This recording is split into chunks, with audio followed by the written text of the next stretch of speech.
Georgetown-Scott County Planning and Zoning Commission. First item of business will be the approval of the September invoices. We need a motion to approve. If everybody's had time to look at them.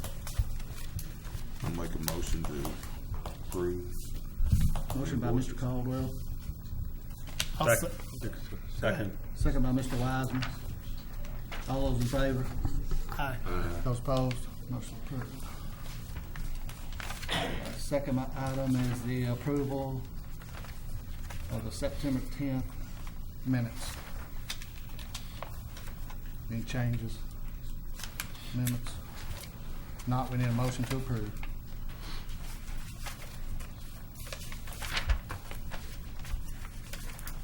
I move to approve. Motion by Mr. Wiseman, I'll second. second by Mr. Caldwell. All those in favor? Aye.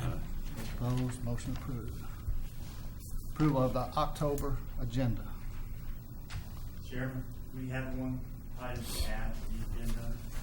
Under other business, we'd like to add the Toyota container yard variance. Item A. You can just push the other items down.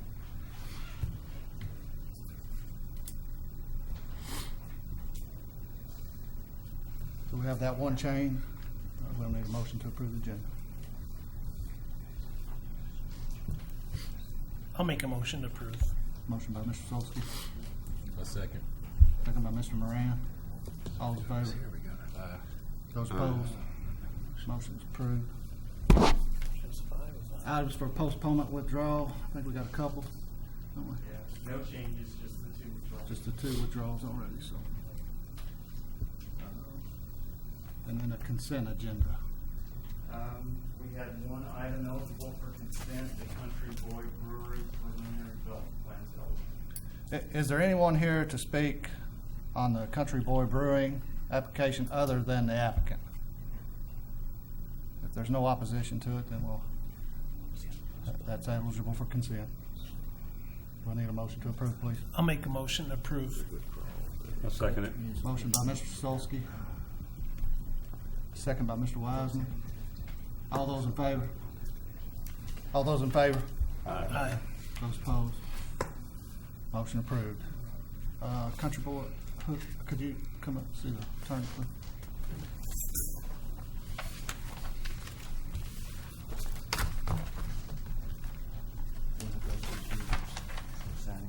First item on old business be the Golf Town Homes of Cherry Blossom, Phase 5. Yes.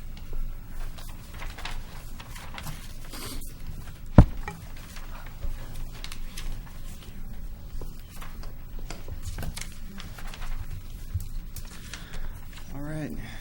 This is a preliminary development plan for 29 combination of townhome units and single-family lots in Cherry Blossom multifamily area. The unit or phase is 5.3 acres. It's in the interior of the multi-use area or the multifamily area. This area has been developed over the last approximately 10 years. It was approved for a zone change to R2 PUD, which allowed for 450 dwelling units to be built in this area based on the R2 density. Cherry Blossom was basically approved with two zonings, R1C PUD for the single family area and R2 PUD for the multifamily area.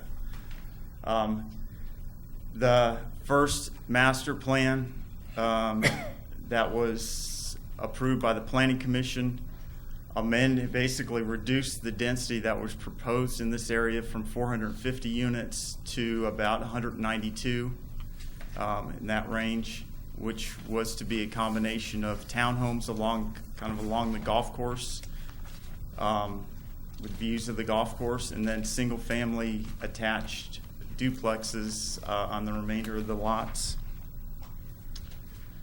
This is the master plan that was approved in 2011 or 12, I think it was 11. It included some of this area was already constructed earlier, but these triplex townhome units facing the golf course, and the remainder of the lots were to be a combination of either single family detached units on their own lots or duplex attached product.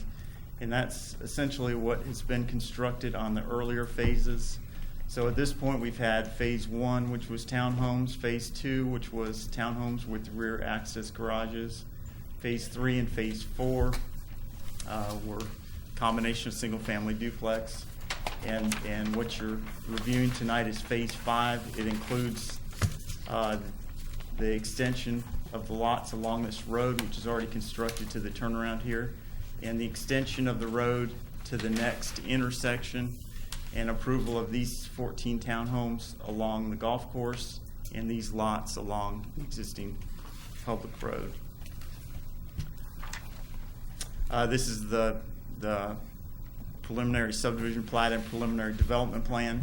The reason why we've got a combination is any townhomes over a duplex require a development plan submittal. So this is essentially a preliminary development plan for this area and a preliminary subdivision plat to create these lots. They'll have to, if this is approved, they'll have to come back and finalize this development plan, submit a final development plan to staff, and a final subdivision plat for the lots.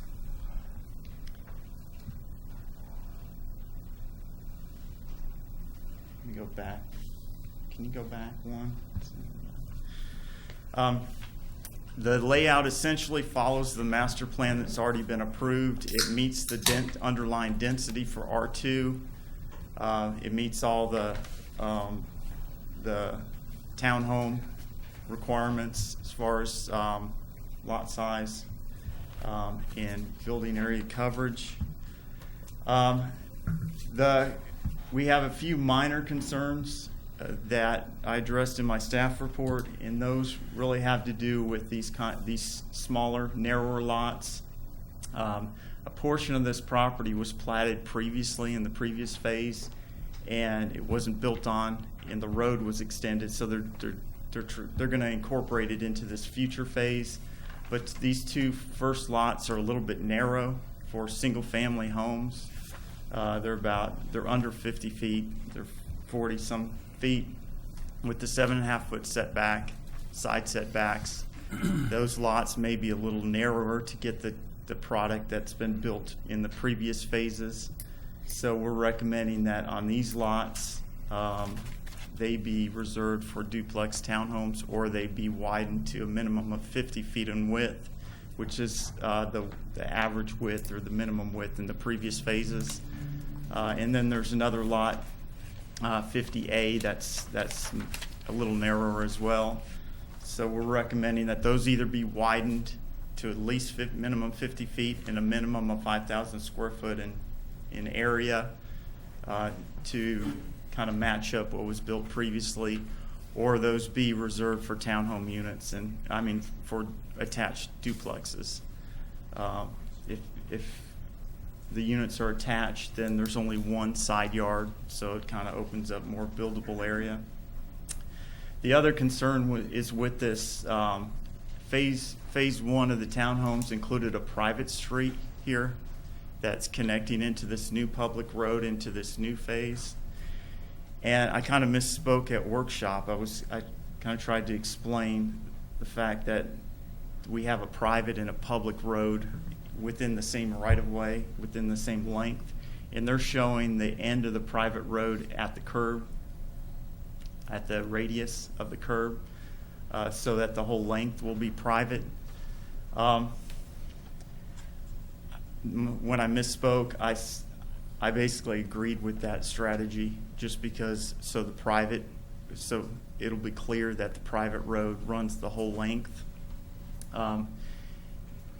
Practically speaking, I think it would be better to start the private road at the property line, just because there's a homeowners association for this private road and for this phase. I imagine this HOA will be separate. Also, stepping it back will allow a turnaround on the public road. And if at a later date there's a temporary barricade there, if the owners back here want to put up a permanent fence, they can come to the Planning Commission and ask for a permanent barricade or fence or gate there. If they do, it would be much better to push that back, be off the radius of the public road right at its intersection. So it would leave room for a turnaround. It would also leave room, hypothetically, for an entrance off this lot, so this lot wouldn't be kind of encroaching into the private section of the development. So we're recommending that it be the actual private section of road start at the property line. So in general, it meets all our requirements. It follows the master plan, so we are recommending approval with the 10 standard conditions and with the 3 variances. And we're calling them variances, but really it's just setting the minimum standards for the lot sizes, 5,000 square foot minimum lot size, 50 foot of width at the building line, and then the one variance that they are requesting, we kind of talked about this little workshop. We can talk more if you want, but so I don't want to gloss over it, but they're asking for a reduction of the front setback to 20 feet. And we are recommending approval of that because it is the setbacks that's been utilized in the earlier sections. The public road width is actually, the right-of-way is 50 feet, so there's actually, from the back of curb of the street, there's 6.5 foot of planting strip and a sidewalk, and then the lot line, so there'll be 20 feet beyond that the building will be set.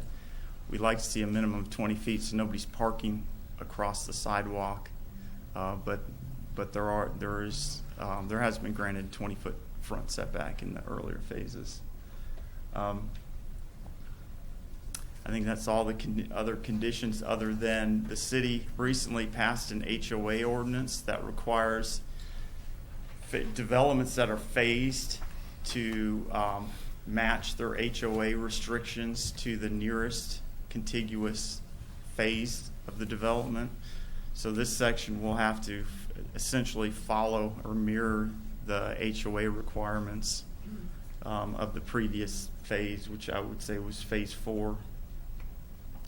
And they'll have to submit the HOA covenants and restrictions along with their final development plan, their final subdivision plat.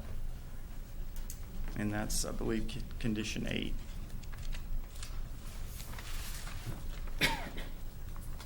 That's all I have. Does anyone have any questions for staff? I have one. On Shadow Creek Path, if that is returned to public street, is that the intention? It might be returned to a public street when construction is done, or the intent that it The entire remains length private? of, you mean Shadow Creek Yeah, Path? my question its is, entire the length? end there, if it should remain private, is that end that we're talking about starting at the property line, is it already built to the standards for a public street? It's built to the construction standards. It doesn't have the setbacks to meet our public street requirement. It doesn't have the, we have a 50-foot right-of-way, so if they were going to try and dedicate it to the city, they would have to establish and dedicate a 50-foot right-of-way. That would make all the townhomes non-conforming as far as their front setback. I think they'd be about 13 foot. So it's possible. My question is, if we make the line at the back, will the public streets take over the maintenance of that little turnaround, or would it? Yes. If this short section was public, then they would. They would maintain it? Yeah. I don't want it to be a no man's land. No, they would maintain it.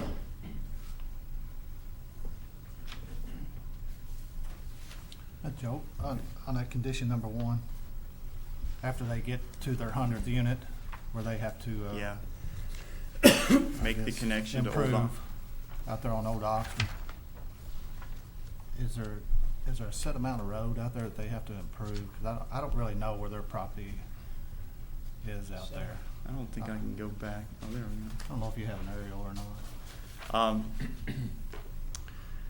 They would have to improve along their frontage along this section of the development. So I think about, I can't see the Probably around the street. boundary, but somewhere along this Where's that- length, There's one house out there already on Old Oxford that's not in that, right? right here. Yeah. Okay. So it might just be this section. I didn't know if they have to do up the golf course, but probably not. Up Um, the golf course. When they access the road, they'll have to improve that section. Okay. When the development makes their curb cut and they start utilizing Old Oxford, then they'll have to improve that frontage as well. Any more questions for staff? A couple things real quick. We got 3 not in attendance tonight. Mr. Shirley, Ms. Holland, and Ms. Mizell are absent tonight. Charlie, I guess it's time to swear people in. Yes. Everyone who has signed in to speak tonight, if you could stand and raise your right hand, please. Do you swear or affirm the statement you're to make tonight to be the truth to the best of your information and belief? Yes. Thank you. Is the applicant here to speak? Mr. Chairman, members of the commission, I'm Rory Cayley with EA Partners here on behalf of Gulf Townhomes and Cherry Blossom. I have with me Glenn Hoskins, owner in that organization. This is a continuation of the meeting we had a couple of months ago. We discussed one thing then that I wanted to bring up. There is a variance that is requested, and it is for the coverage of the middle unit of those triplexes. When you don't have side yards, the percentage of the building to the lot, we're asking for an increase from 40%, which is the standard, to 49%, since we don't have side yards. We talked about that. It was one of the things we were adding last time. Other than getting that in the record, we are in agreement with Joe's presentation, and we're answering any of the questions you might have had from last time. Which variance is that, Roy? It's not on their staff report. It was written, added to our development plan. It is for those triplex units, the middle unit, you get 40% coverage of your lot with your structure. And without having side yards for the middle unit, we don't meet the 40%. That typical problem we have with townhouses when they're linked together like that. We just need to get that variance approved with this. Is that something you want to add, Joe? Yeah, we should add that. Typically, that doesn't really show up until you until you subdivide. Because, yeah, but go ahead and add it. You said you had taken that kind of as an average, hadn't you, the 3 units and the 3 units on their average coverage would be less. Yeah. We With talked about it triplexes. last time, I forgot, it slipped my mind. But yeah, when they are subdivided, that middle lot, not gonna have the area, since it doesn't have the side yard, so it's not gonna have it's gonna be over the 40%. Well, how do you want to state that variance, Joe? Variance to the minimum, lot area coverage for the middle townhome units, Middle triplex unit.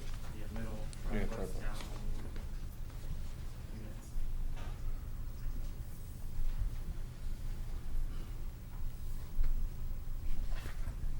Any other questions for the applicant? You said it needs to go from 40 to 49%? That's what we calculated before we've built anything. And we can use those numbers, or we can leave it as Joe labeled it.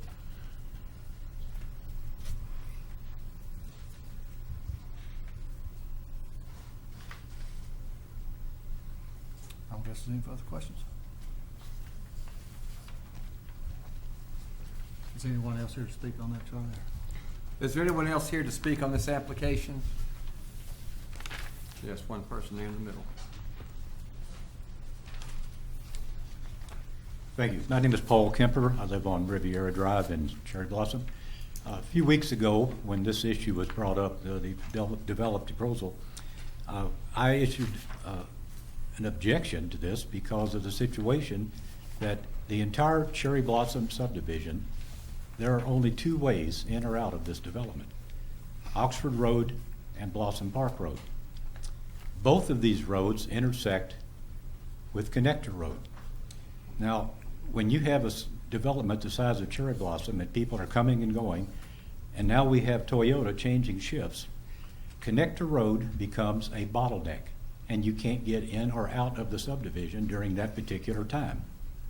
Now, the proposal for this development says once you reach 100 homes, you're going to extend one of these roads over to Old Oxford Road. Where does Old Oxford Road come out? On Connector Road. During this time of shift change, all the way from where Connector Road intersects with Cherry Blossom, all the way back up past Tractor Supply, a solid stream of traffic. You can't get in or out of our development. Now, the new intersection being constructed right now on I-75 is supposed to relieve some of the traffic. It's not going to help Connector Road because the majority of the traffic on that road are people coming in from the east on Paris Pike 460. So that's not going to help us at all. In the event of an emergency where fire department, medical people had to get in or out of our subdivision during this time, it would be almost impossible. Until something is done about alleviating the traffic problem that would be even increased with 29 more units being built, we're probably talking another 50 cars a day on the road, and there's no place to put them. You can't get in and out of our development as it is now, so it's going to be worse. I would appreciate it if you would take that under consideration about relieving the traffic situation before we keep on building more units. Thank you. Is there anyone else want to speak? No more questions? Any other discussion? I just thought I'd answer. Mr. Kemper, the state argues that when this new intersection does go in, they're predicting, I guess this is a prediction, doesn't mean it'll be true. They're saying that the traffic on Connector Road will decrease, and I guess we have to wait to see if that happens.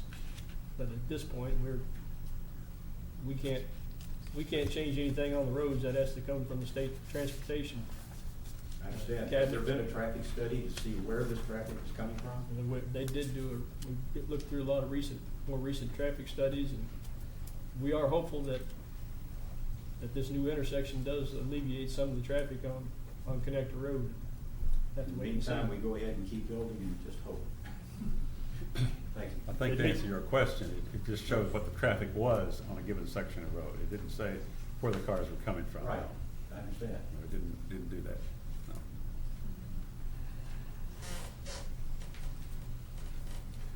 Any further comments? I would say I kind of agree with Mr. Kemper as far as the traffic out there. But I guess we all are in hopes that the new intersection on the interstate will help slow some traffic down out there and reduce a lot of traffic in that area. This plan has been approved for a while. We're just asking for 29 more lots. After that, they do have to start improvements out there. So I'm kind of looking forward to that day myself, because I drove on Old Oxford just yesterday, and that's a horrible road anymore. I hope it holds up for another few years until they decide to build their 100th house, so there will be some improvements made. Maybe the county and the city both will jump on, and between three people, we should maybe get that road improved a little bit. So, and with this new comp plan coming up, hopefully we can come up with a few suggestions there too. So, but if there's no further comments, I guess we'll need a motion to approve or motion to deny.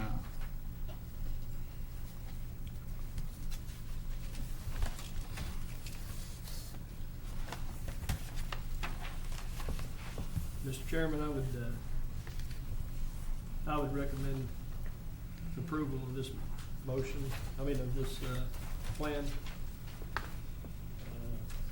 PSP 2015-22, with the 4 variances listed.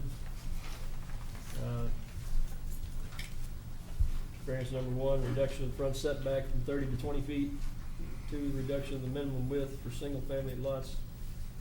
No, I'm sorry, that, Joe, we were not gonna allow variance number two, we were 50-foot building envelope. A minimum of 50 feet, minimum of 50 foot lot width of the building line. Reduction to 50 feet, but not below 50 feet. Not below. Okay, I got you. Always raising the minimum. It has some smaller than 50 feet, so it's setting the minimum. Setting the minimum at 50 feet, all right. Then reduction of the minimum lot area for single-family lots to 5,000 square feet. And then number four, increasing the maximum building coverage allowance from 40% to 49% for the middle triplex lots.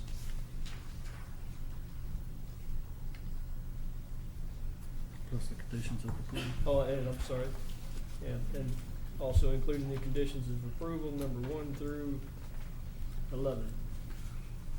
We have a motion by Mr. Smith to approve. I need a second. I'll second. Second by Mr. Caldwell. All those in favor, say aye. Aye. Those opposed? No. Mr. Wiseman opposes. Motion is approved.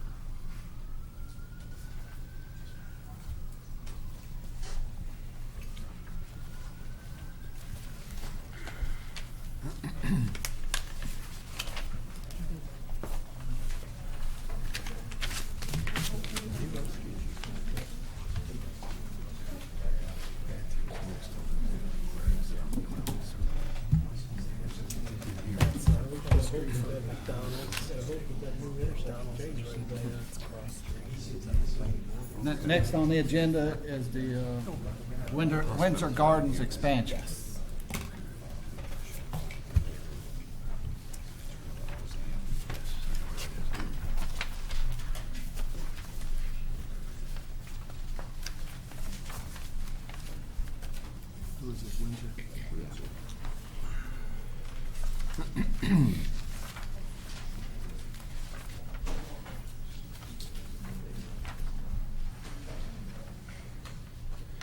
Go ahead, Matt. All right. This preliminary development plan is for an roughly 11,000 square foot expansion of the current Windsor Gardens assisted living facility. This expansion will provide an additional 18 units for that facility for a dementia care unit. The zoning of this property is P1B, which is the professional office district, and the total acreage of the site is a little over 3.2 acres. Access to the property is off of Windsor Path, which is a private road serving just a couple of buildings in the office park.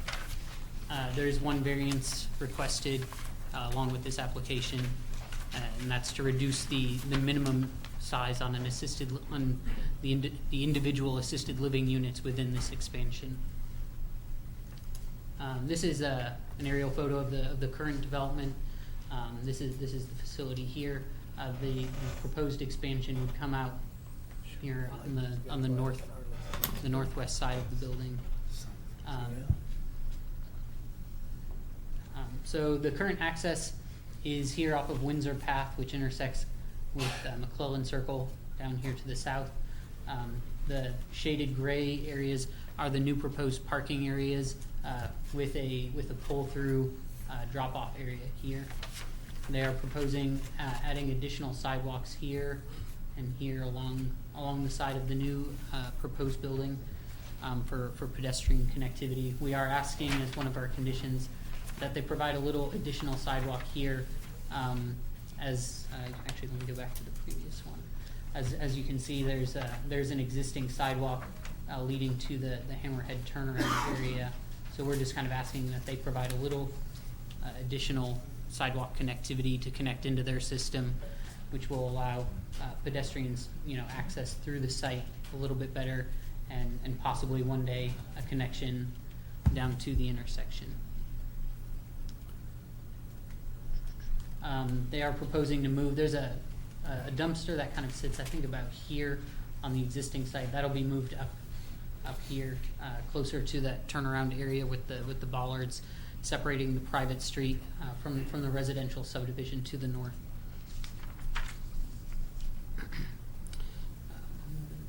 Next slide. Here's just another photo. Doesn't actually show it very well, but there is a sidewalk right here that leads up to the turnaround. We'd ask another sidewalk to go down here. The proposed dumpster would be roughly about where that car is there, with sidewalks leading to it.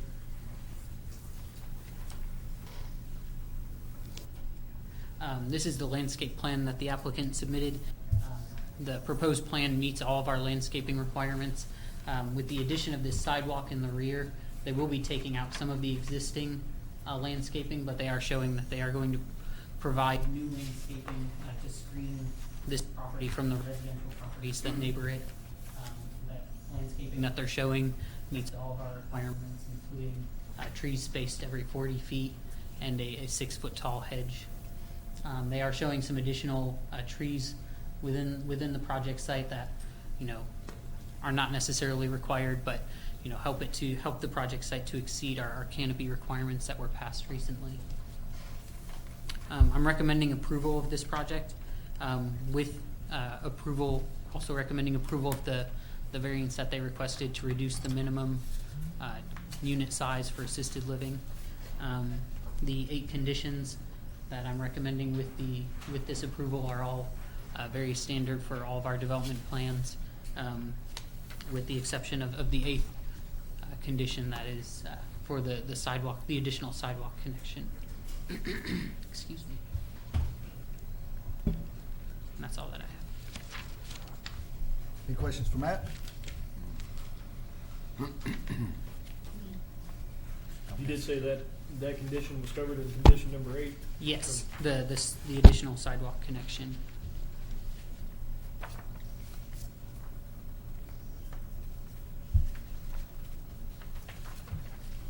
What about the, I know we talked about the off-street parking, on-street parking signage.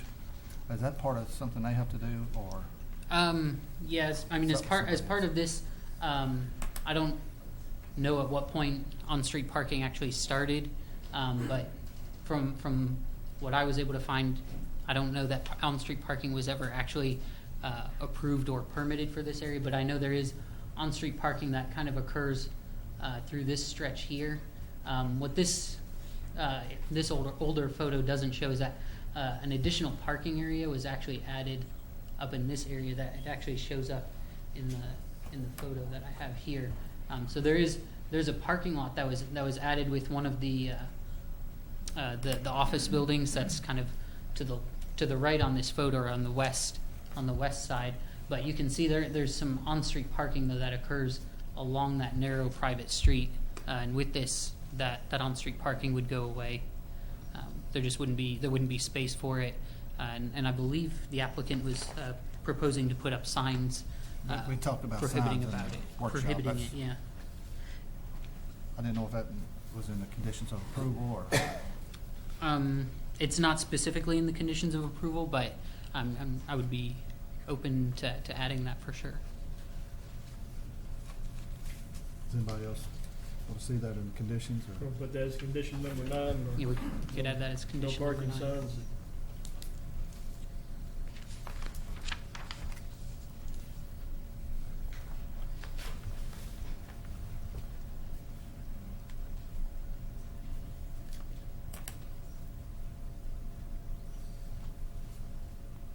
That was just on Windsor Path? Yes.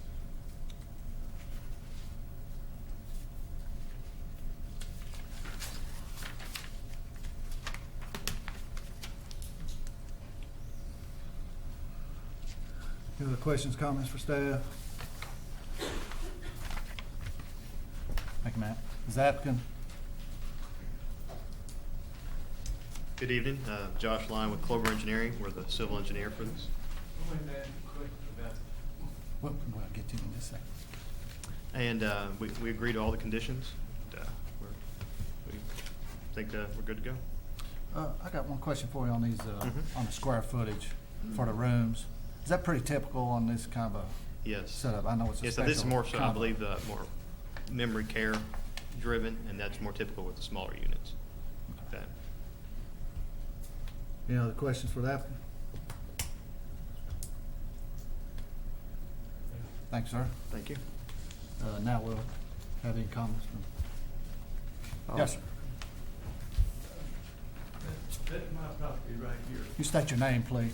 Charles Brewer. Mr. Brewer. This is my property where it's showing right here. Uh-huh. Okay. Can they put a privacy fence or something up there? But when them doctor's offices and things close, that comes a public road. Drives through my yard, over the curbs. What is proposed for there, Matt? Isn't there a not lot of trees or proposing something? fence, but, Don't they have some After trees? the doctor's office is closed off, them cars are gone, they jump the curb, they come over in my yard.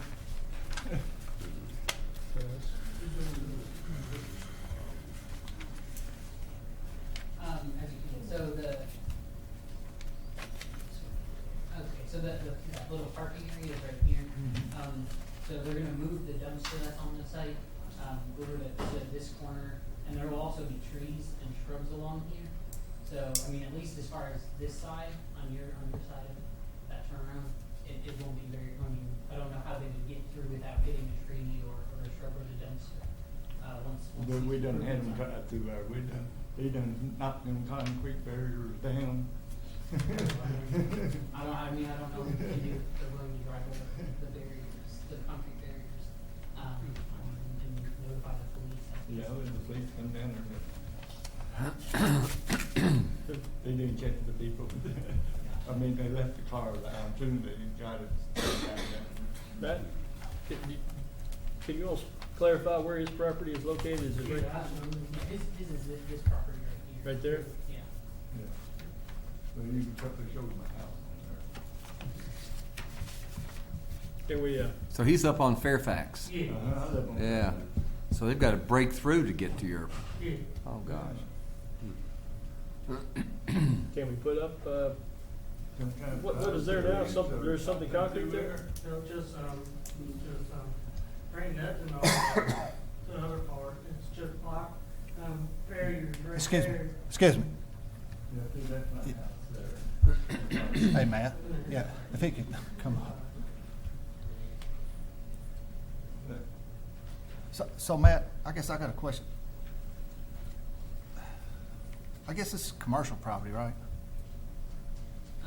Yeah, this is it's a professional office zoning technically, but I mean, it's I would assume a type How of come we've commercial. required other people to like put privacy fences up, like at the Family Dollar, on the backside of theirs There's break that? in the zoning ordinance, or in the landscape ordinance rather, there's an option. You can do a 15-foot landscape buffer between commercial and residential, or you can reduce that to a 5-foot landscape buffer if you do a privacy fence along with the trees and things like that. So are they meeting our ordinance? They're meeting the ordinance. They're Okay. doing a 15-foot landscape buffer. It's going to have hedges and trees. That's what But as you can see, the current landscaping, Uh-huh. doesn't prevent people from going, if they want to go over the short curb that's there. But that I mean, they dumpster's can gonna be clearly up in do that it. corner. You what? That dumpster's gonna be in that corner, Yeah, right? the dumpster will be, the dumpster will be in this corner here, and then there's going to be additional trees that kind of curve around this way now. That, you got to talk about putting the dumpster there, and right across the next building over, they got a big dumpster sitting right Yeah. there. They're gonna change Yeah, our there's a subdivision into a. there's a dump dumpster lot. here, and there will be a new dumpster here. Yeah, he's concerned about the dumpsters being there now. Yeah. So everybody in the country dumps in them out of the dumpsters over there. They come in there all there tonight. Man, they're gonna add that problem, more problems. So the dumpster will be in an enclosure, right? Yeah. So that, I didn't live in culture too, but there's. Yeah, the dumpster will be in an enclosure. Yeah, I'm not too crazy about the dumpster site myself, but what else can you do with it? But none of this is going to be across the private road, which connects to the public road. So I mean, they're still going to be able to drive through there, correct? drive through. Or are they gonna replace the bollards that they've apparently knocked over already? I mean, Yeah, but they done put them back. Oh, they are back now? Yeah. Okay. The people drive the bypass. They drive around? They drive over, they come back, up to there. And they got the curve to come through. Some of the big four-wheel trucks and things, they'll jump, well, I can't show you from here. You can use the laser pointer if you want, Oh, just okay. the orange button.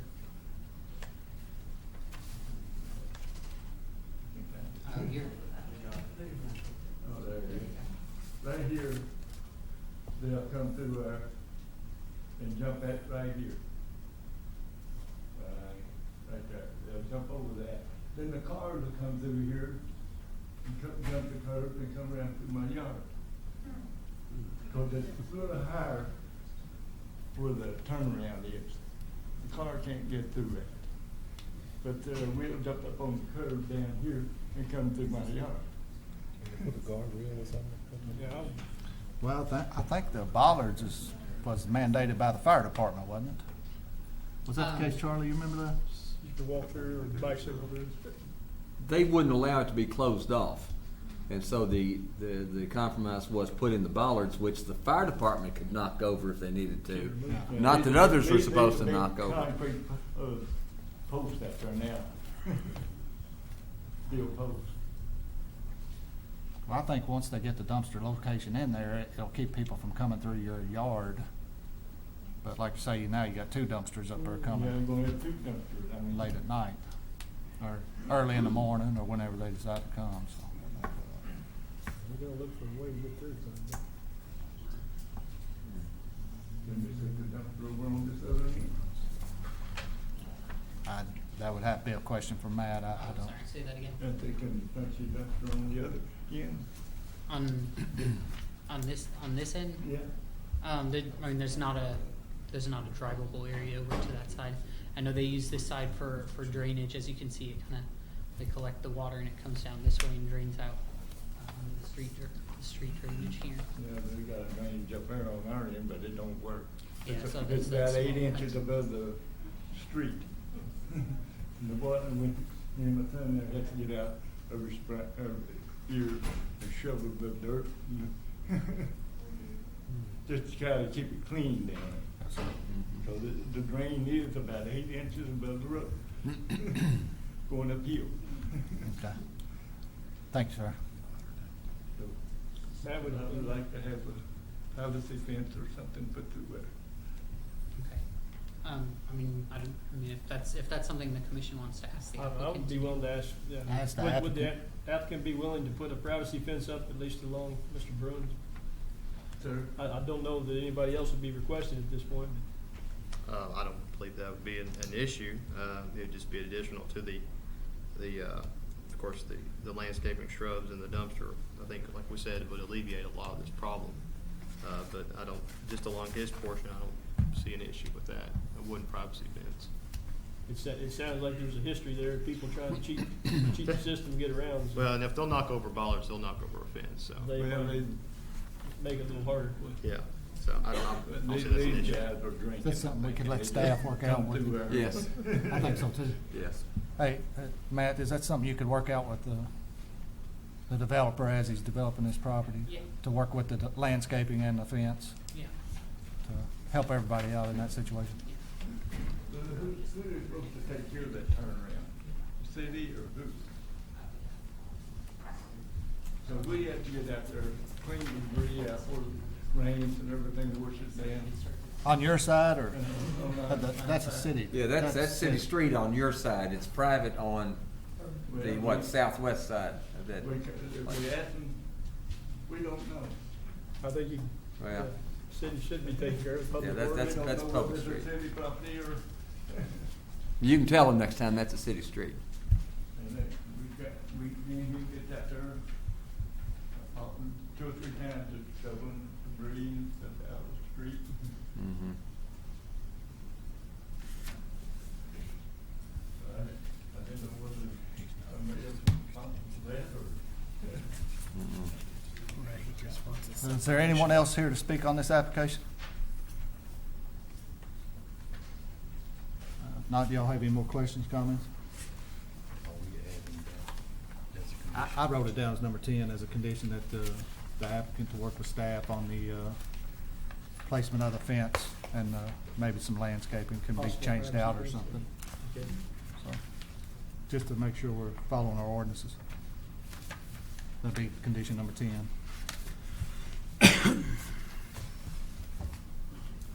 And if there's no more discussion, we'll entertain a motion.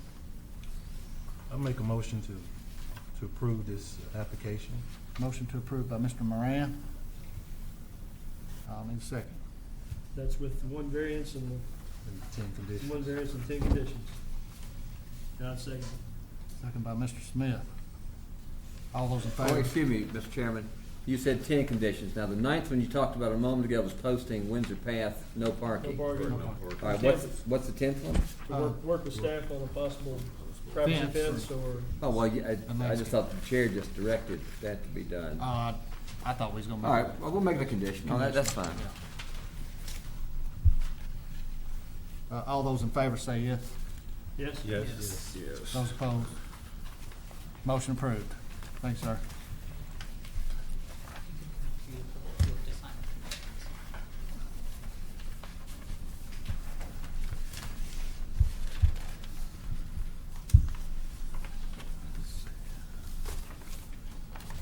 I guess next on the agenda is Sutton Place Phase 3.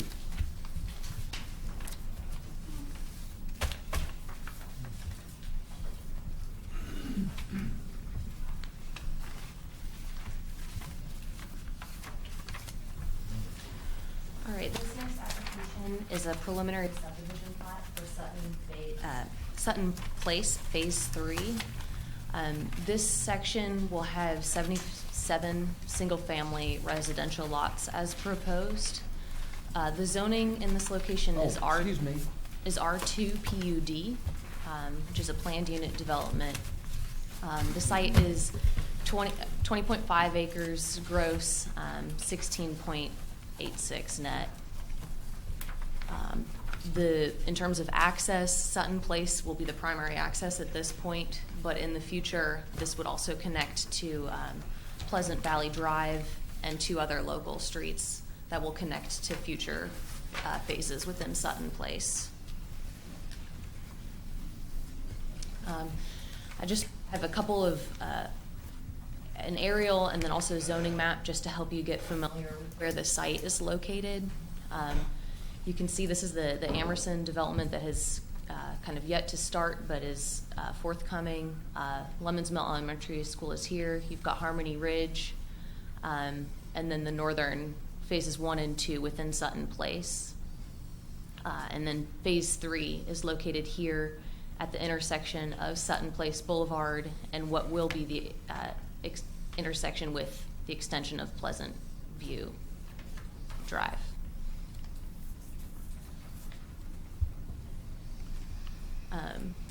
This is the plat for the property. As you can see, there's frontage along Pleasant View.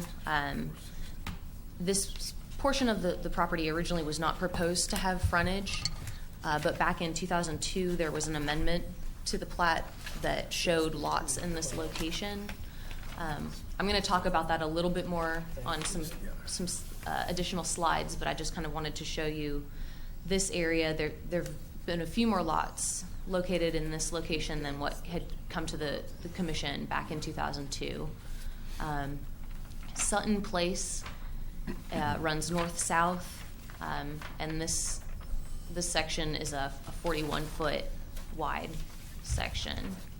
A couple points that we had talked about in the workshop meeting include this temporary access road between these 2 local roads and this portion, I guess the southwest corner of this phase. From speaking with the applicant, they have provided a letter and kind of just verbal statements that they're willing to maintain that as it is. That road, if and when that's constructed, it would be on the same property that's owned by the developer. So they've said that they'll be responsible for the construction and maintenance of that road. They've also stated that this road may not even need to be developed. The way that they're phasing, they may work through the Pleasant View and Sutton Place Boulevard and this local road 4 and kind of build south with the next phase and then kind of come back to that last bit at a later date. But they do want to go ahead and kind of plat all of these lots at this point.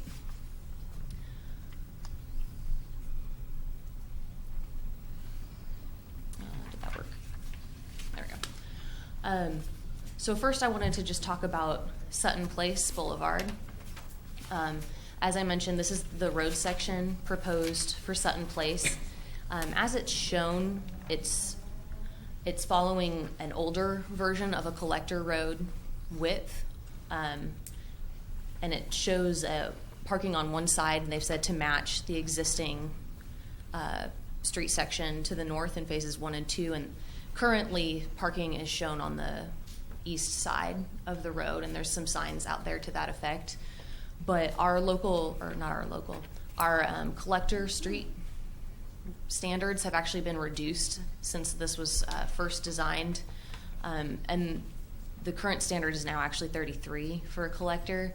And I've had at least one person complain to me directly, but I've heard through others that traffic and speeding is kind of a problem along Sutton Place Boulevard. So one way that I think this can be addressed with such a wide street section is to allow for parking on both sides of the road. There's ample space to do that. It would alleviate parking issues. So my suggestions for Sutton Place Boulevard are either to install a center median and keep the original boulevard design, a landscape center median, that would provide more narrow travel lanes that would kind of restrict people from speeding as much, or to allow for parking on both sides with no median in the center.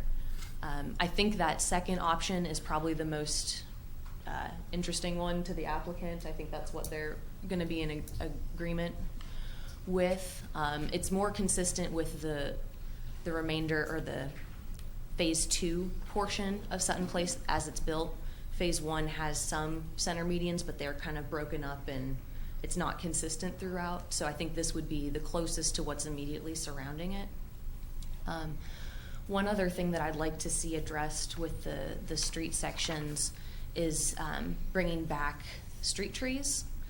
I know I've had some conversations with the applicant already, and they seem to be on board with this, but at the time of the original zone change, street trees were part of the plan, and if you drive out into the Phase 1 area, you can see street trees on all or most all of the streets, and as they moved south, there started to be conflict with the GMWSS and the placement of street trees and the water lines, and so eventually those trees kind of went away, and they tried to put them further in on the property owners' lots to some kind of level of difficulty. So the trees haven't been consistently placed, but I've spoken with GMWSS, and we haven't reached any sort of agreement yet, but they're willing to talk about where those lines go and where the trees go, if there are certain types of trees that might be more appropriate.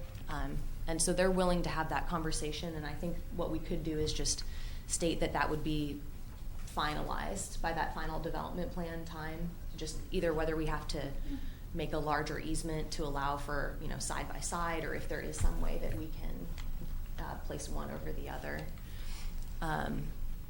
So that's my solution for this wide kind of section that we have on Sutton Place as proposed. For Pleasant View, this collector runs east-west through the property, and it will eventually connect the bypass and Lemons Mill, Lyle Road, and it's one of the few kind of east-west roads that'll connect through there, other than Lemons Mill. So this will be a probably fairly highly traveled road, but it will have some traffic calming measures within the Amerson Farms development. Within Harmony Ridge, this road has no lot frontage on it. There's no driveway access. So in that area, it's very obviously different from what's being proposed in this section. And as I wrote in the staff report, I had recommended bringing the lot width back to what was shown back in 2002, which was 60-foot lots. And the reasoning behind that was to reduce the number of driveways and the number of access points and potential conflicts for a road that people are going to be using as a cut through. I think what might actually be more effective in terms of addressing traffic and safety is thinking more about the actual road itself. So focusing on the lane widths and whether there's parking or no parking, bringing those street trees. These are all ways that we can reduce the traffic speeds, making it safer. Since there's going to be houses, this general layout is very similar to what was proposed back in 2002. It would be pretty difficult to change this now. So having the access point onto this road is pretty logical, but I think the best way to address this is we could either keep this 33-foot width as proposed and then add parking on one side. Right now it says parking on one side only, but the original intent, I believe, was to not have parking. But if we wanted to go without parking to allow people to just drive through, I think we should reduce it to a 28-foot section. And that's based on conversation with the city engineer, who would recommend kind of narrowing that road. And that's beneficial to a developer too. That's less cost, that's less stormwater runoff. So it's just kind of a matter of whether we think there needs to be parking on that road, and then using that parking as a way to kind of slow the cars down and let people know they're in a residential neighborhood. You can see it's pretty difficult on this slide, but in addition to the traffic circle that we have, there's a pedestrian crossing and kind of an hourglass shaped bump outs from the road to kind of calm traffic. And one of the things that I'm recommending is that if this street section ultimately has parking on one side, say it's on the south side, I believe that's what it is in Harmony Ridge, to allow the bump outs to be larger and span that whole parking area, more like you'd see in an urban street section, and then just kind of shift that bump out and pedestrian crossing over to align with to align the travel lanes to go basically straight and then keep parking on one side. In terms of the traffic circle area, there's a marked area for no street parking. And then the applicant has also proposed kind of bumping out or making that area more narrow to work with the traffic flow and to clarify where parking can or cannot be.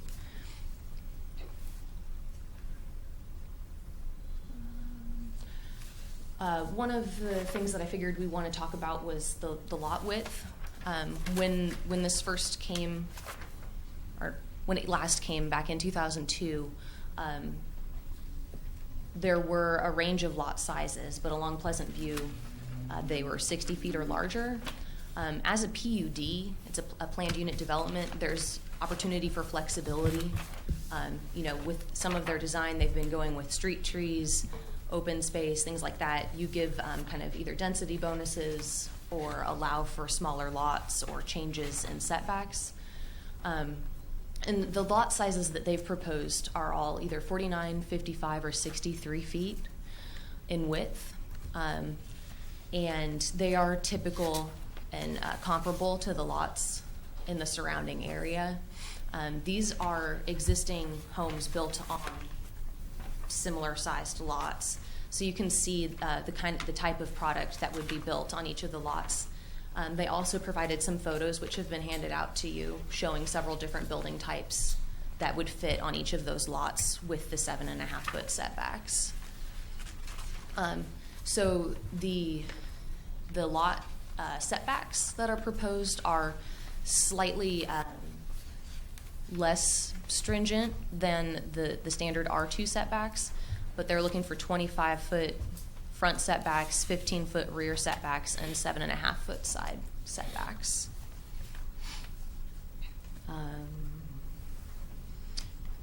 I'll let the applicant, when it's their turn, describe anything more about the building types or help answer some of your questions on that.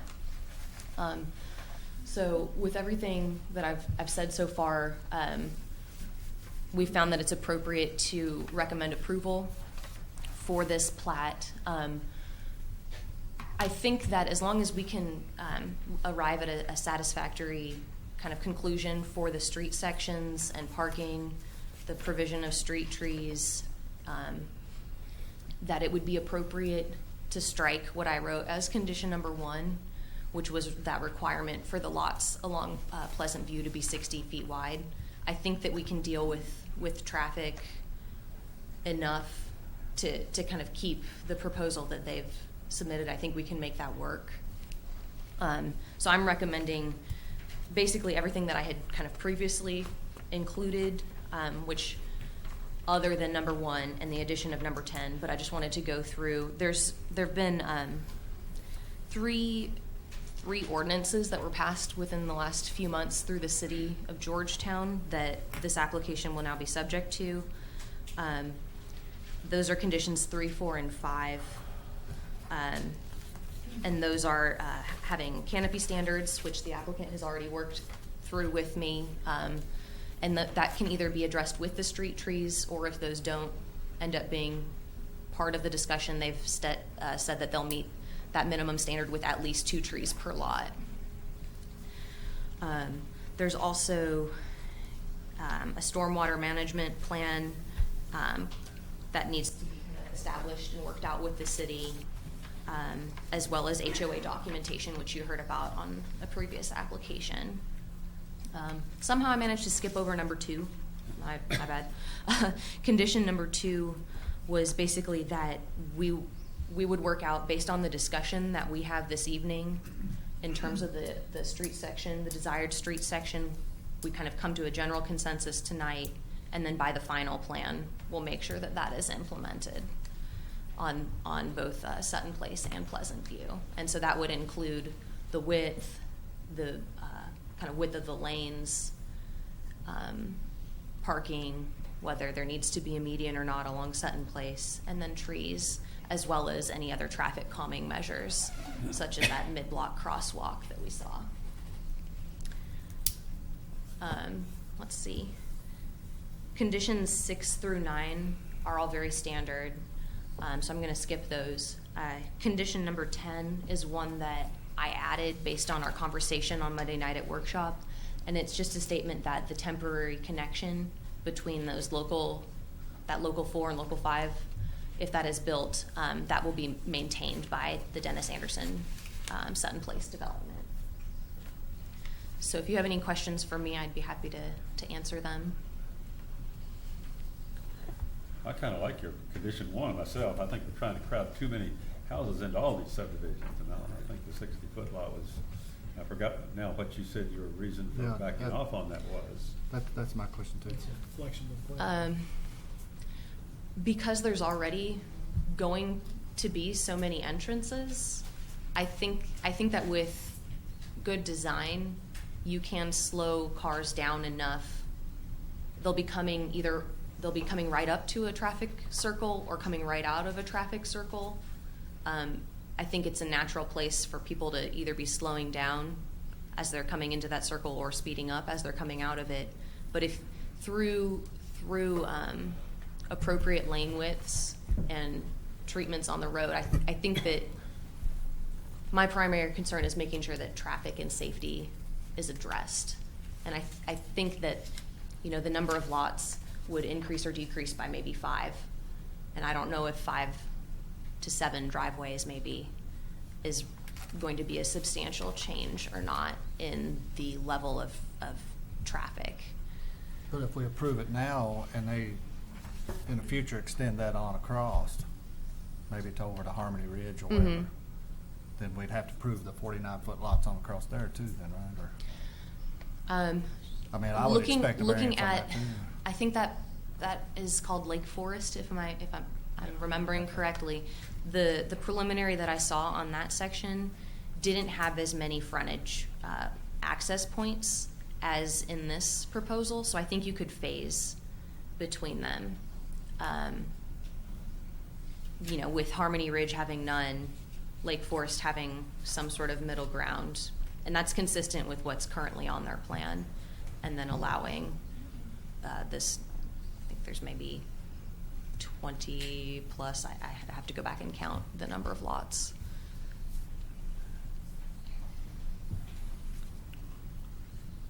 I got one more. Sutton Place, there's only one entrance into the whole thing, right? And that's off- Currently. That's off of Lemons Mill. It's, yes. How many houses are allowed to be built before there has to be a second entrance? 200. So how many will this put them up to? They're probably pretty close to that. I don't know the number. The applicant may know. 110, so maybe not quite there yet.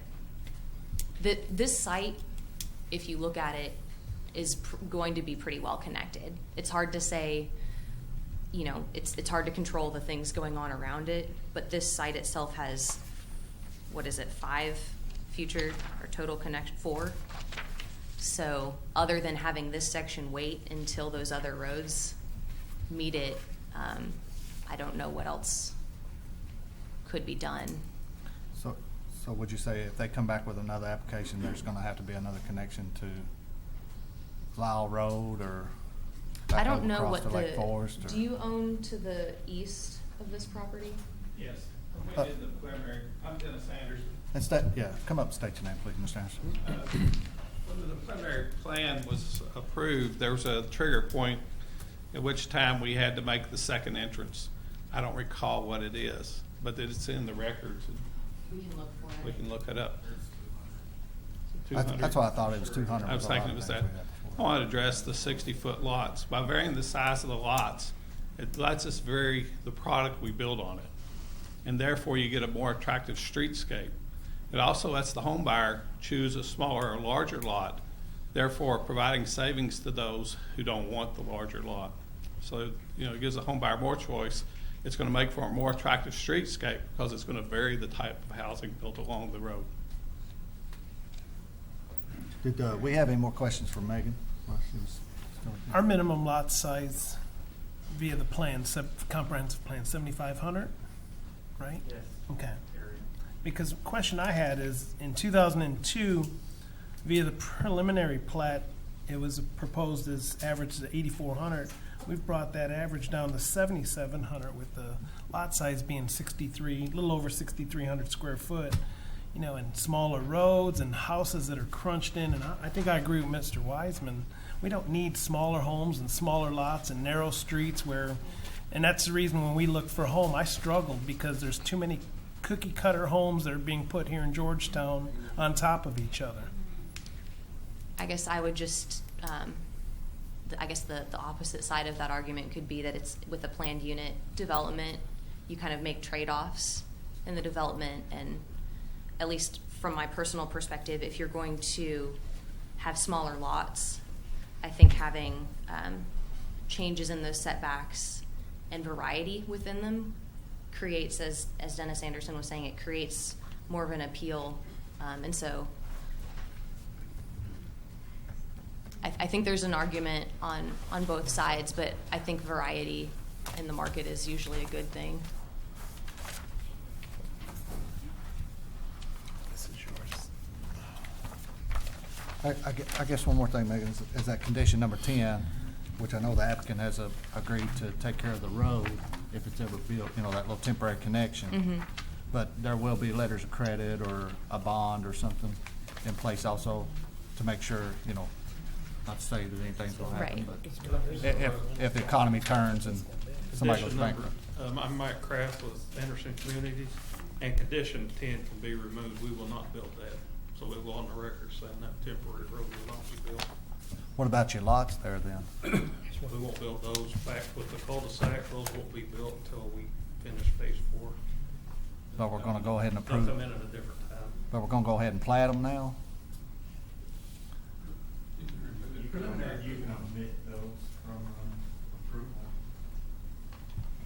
Yeah, we can remove those if we need to. The only conflict I would see is with the sunset clause that we now have. We'd have to make sure that there's movement going on, or that those lots would have to come back again for review.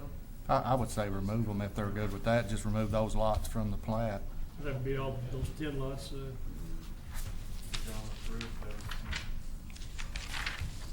So lots 40 through 49 for the record.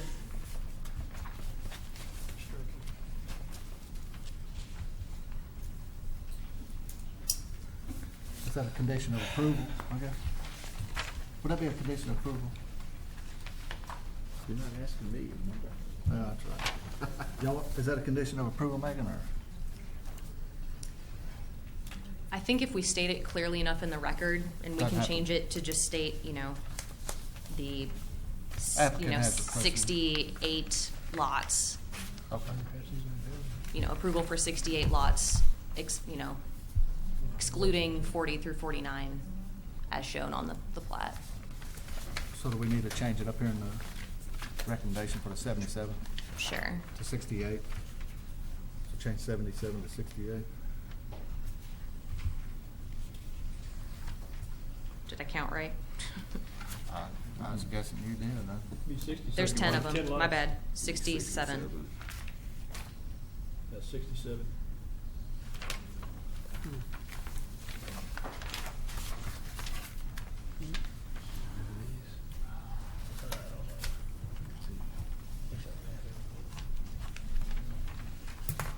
I'm confused, Megan. What did we just Yes. do? What did you- You just removed lots number 40 through 49, which are the southwest lots off of Local 5 from the plat for this evening's discussion. So they're gonna build 10 less houses in this whole Correct. area. Correct. They were basically saying that, with the concern about the temporary access, rather than even platting or bothering to worry about those, they'll just do that later. Can we make that condition number 10 then, or would that be 11, if we're striking? You lots could do 40 it that through way, we 49? were just gonna do it as We don't need it. the overall, but We can strike 10 and All right. just strike 10 also, just right? strike 10. Yeah.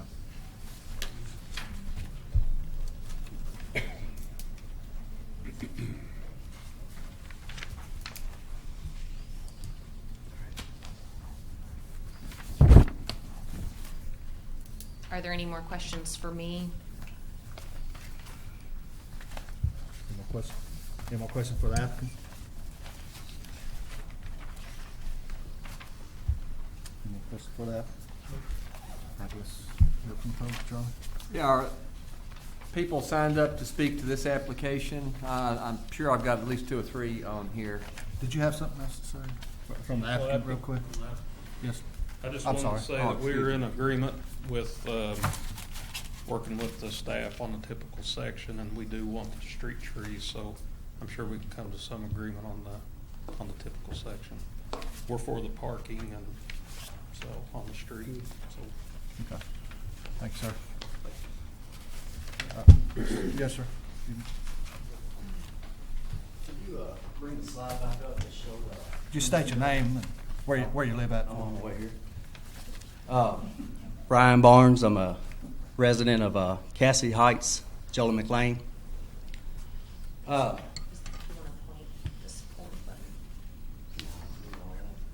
But anyway, she touched on the part that she was concerned about safety. As a resident of Cassidy Heights, and we back up to certain places slowly crawling in our backyard like crabgrass this time of year. And we have quite a few residents here. And I think if you do an overall look at Scott County in general, in not only accidents and deaths, but I think Lyle Road and Lemons Mill will be pretty much at the top of the list. And so far, like you said, there's only one access to this neighborhood is off of Lemons Mill, which then comes down, as she mentioned, coming over to Lyle Road. I'm not sure where that's going to help because anybody that lives on Lyle Road knows it's about a 2.5 mile drag strip from Lemons Mill down to Georgetown Road, and that's about all we get is wrecks and deaths on a routine. But one of my main concerns would be coming in as it comes in. We're just talking about phase 3, and you're obviously already talking about a phase 4, but that's coming in behind our neighborhood and working in on Lemons Mill Elementary and the soccer complex that's already there. You've already got a lot of traffic. Anybody that has a kid like I do that tried to take their kid to and from school at Lemons Mill already knows the traffic that you deal with. And just like Mr. Solsky spoke on, the cookie cutter homes that keep going up. I want a newer and younger members of my neighborhood, but the reason I bought in my neighborhood is because we have 1.25 acre to 2 acre lots, and the plot was set for my neighborhood in the 70s, and that's what I liked when I moved to Scott County. I came here from Nelson County, from Bardstown. Anyway, as it comes in behind us, I think some type of regulations need to be set on the lot sizes to more match what we deal with. And then, like I said, I don't know how about you would go about saying you're concerned about safety and bring any type of connector road whatsoever to Lyle Road, because you're pulling traffic out into a drag strip. That's might as well be what you're doing. But anyway, that's the points I wanted to speak on. Thank you. Can I respond real quick to that? Yeah. I apologize. I didn't include a master plan or the overall concept plan. In that they do show larger lots along Cassidy Height, as well as increased setback and to serve as a buffer. So that has already, it's been considered. They're not going to be building at that smallest kind of lot size right up next to the lots there. I forgot to mention that. And hopefully there would be some type of buffer behind us. I would have to think. Most of our lots are 175 to 225 width and 180 to 220 depth. And then if you take that and some of your 49 to 50 lots, you're going to have 4 houses behind one of our houses. And if you stick, if I'm in a brick ranch and you stick 4 of those little 2-story homes across my backyard, then what have you done to our property? I understand. Correct. What's on the Even with master a privacy fence, you got somebody looking into my backyard. Sure. What's on the master plan and what they've kind of shown here are much larger lots that will kind of align with Cassidy Heights in this location. So it kind of phases. I don't know that this is the same size as your lot. I'd need to look precisely, but those are 1 acre lots. So okay. It might be easier to see. My driveway's 30 feet wide, paved. It might be easier to see on this plan. These lots are significantly larger than the ones around it. So, and then Cassidy Heights is right here. But like I said, any type of extra traffic on Lyle Road or Lemons Mill is not, you can't use the word safety and add that in. Thank you. Does anyone else speak?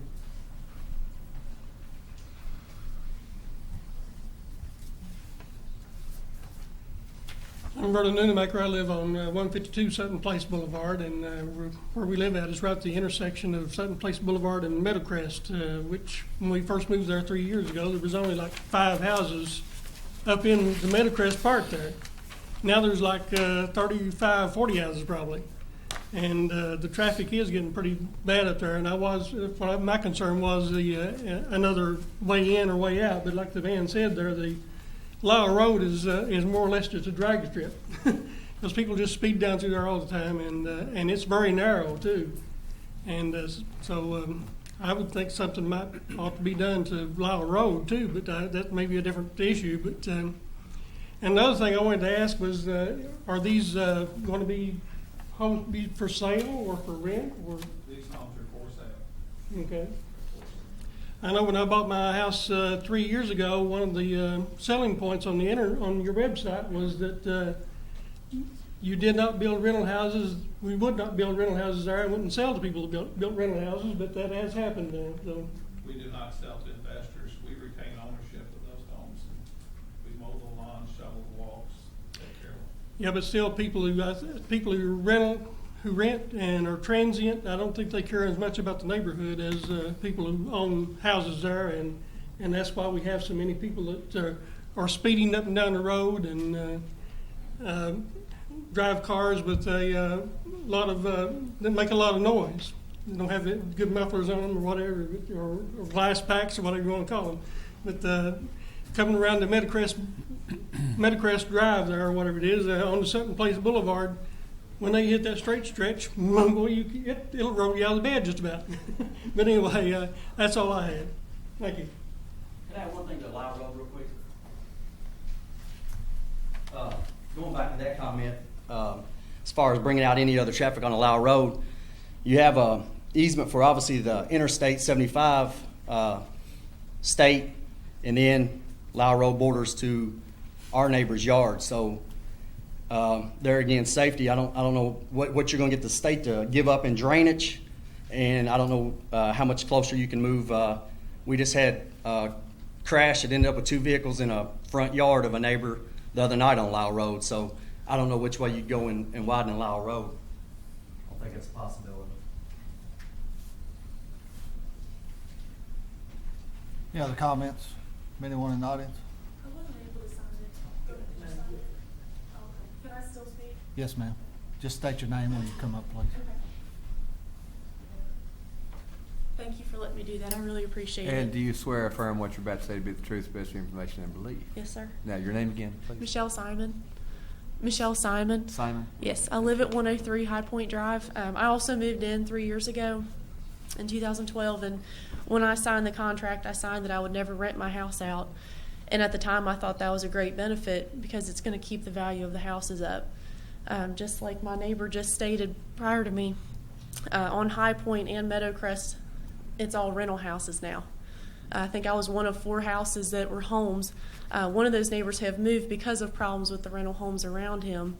And as he said, there's a lot more cars, there's a lot of speeding. They're not taking care of the lots because they don't own it. Also, there's multi-families moving in. I know it says single-family units, but there's multiple families moving in there, which means multiple cars. So a typical family may have 3 vehicles. A lot of these places have 6 vehicles, and that's more than fit in the driveway. So there's already a lot of parking on the street due to that. Another addition to that, since the rental homes have come in, well, during the process of building that, I had workers come in stealing electric and water from my home. My neighbor that lived behind me got pictures of them in my backyard, teasing my dog at the end of his leash. I had to approach that. They did reimburse me for the stolen water and electric, and I really appreciate that. I've had issues with the dumpsters.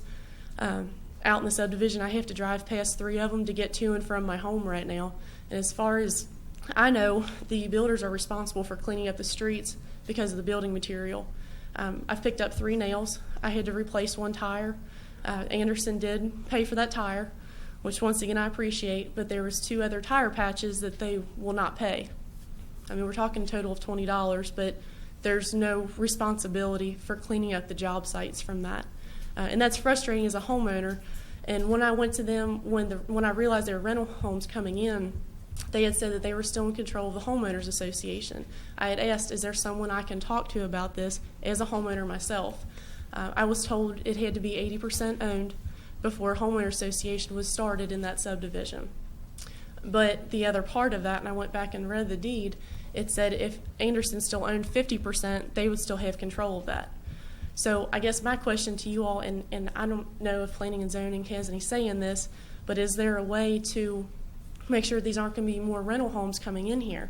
Because if there's more rental homes, I mean, I don't know that we'll ever get to that 80% to where we can actually call the shots on our own subdivision and have control over our own homes. Megan, could you answer that? Or? In terms of rental, I don't know the right answer at this moment. I'm happy to look it up. I don't know if Joe knows. I don't think it's legal for government to tell you can't rent. No, we can't. We can't get involved in Well, I that. signed a contract that said I would not rent that out. Well, you may have a contractual complaint to make with the developer, but we have no authority to tell the developer he can't rent them out or can't even sell to someone who rents. I mean, that's just something we have no authority with at all. So if you've got contractual claims to make, it's between you all. It's a private matter. We cannot do that. We have no authority for that. Okay. It does affect the traffic, so I'd just like to add that in there. Thank you.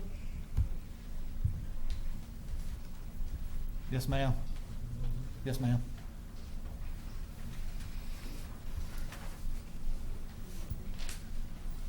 I'm Tracy Miller, and I live in Cassidy Heights at Were 109. you sworn, Ms. Miller? I wasn't. Do you swear or affirm what you're about to say to be the truth, the best information, believe? I did. Thank you. I live at 109 Gelomic Lane in Cassidy Heights, and our property backs the farmland that's going to be developed. And we are just wondering if this cuts off our next door neighbor at 107. He has 2 acres. If all of that behind us is still slated for 1 acre lots as originally agreed upon. Megan, can you answer that, please? Yes. Yes. Because this cutoff right here, what is that? What, it's stopping right there. So this, this portion of I the think it would site- help everybody too. Do you have this that you can pull up on the? Yeah, can you pull back the aerial? Can we borrow this? It's right over. So, and I apologize again for not having the master plan, the overall included. That's an oversight on my part.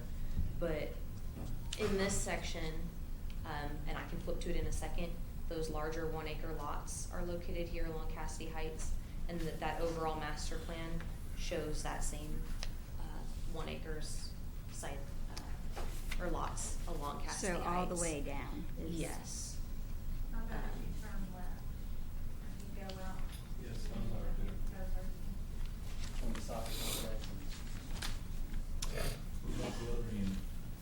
Hey, folks, we need to try to dress up here, please.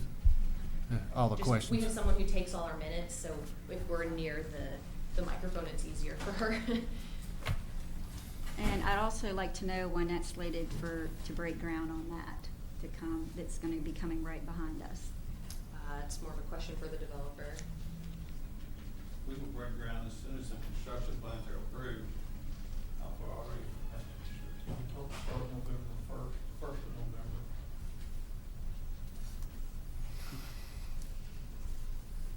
Any more questions? Yeah, I do. Jeff Shropshire. Oh, yes. You swear affirm the statement you're about to make to be the truth, the best of your information and belief.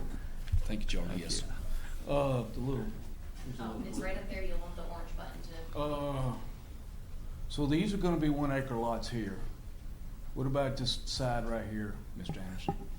I don't recall, that went through the Sparks development plan, it's been approved. I think we put a road along there and put a berm in between the road and we don't have houses backing to that side, if my memory serves me correct.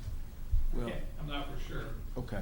But I think we brought that Pleasant View, we swung it out into the field a little bit, put a berm in between Pleasant View and the homes, so there wouldn't be any homes backing up to, that's my recollection anyway. Okay, but I live on the back of the Sparks farm right here. This is what I'm talking about right here. These 3 homes right there. Okay, all right. So at this point, there's gonna be a berm and a road. You told me that once before, sitting in my home. So I also know that since about 2004, since we've been kind of fighting this a little bit, is that this has all changed. You said in a home in Sutton Place 3-4 years ago, and we had a discussion about this. You told me that there was not going to be you told me in my house there was going to be a berm there and a road. Then we all meet over here, and you tell me that that's not what we're going to do. So we don't know what we're going to do here, really, are we? Well, there's the development plan approved, okay, and these people here are gonna hold us to that development. Yeah, and that really doesn't have nothing to do with the applications for us tonight. I don't think that. No, well, has- neither did this other side down here, neither, and neither did this right here, neither. But being we're talking about this right here, Yeah, but I think we're getting a little bit farther away from our application that we do have in front of us, and that's what we need to really try to concentrate on a little bit more. Any other comments?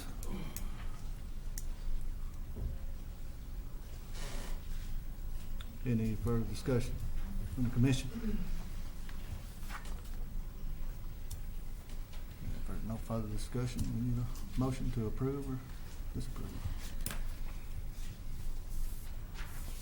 Well, I did have a question for the applicant. Do you have any guesses of what, or any prediction of how long it would be before a second or possibly third. The I ideal, think who else involved in that? the ideal connection would be to go across the Jenkins farm and come Pleasant View up to the bypass. Okay, everybody's concerned about Lyle Road and Lemons Mill, and I share their concern. When we asked for the Emerson property to come in, we said this will help do the Pleasant View, which will take traffic off of Lyle Road and Lemons Mill. I think we had a traffic study done that supported that. Okay. We are increasing the size of some of the lots to 63 foot to accommodate the large ranch. Okay. Any more questions?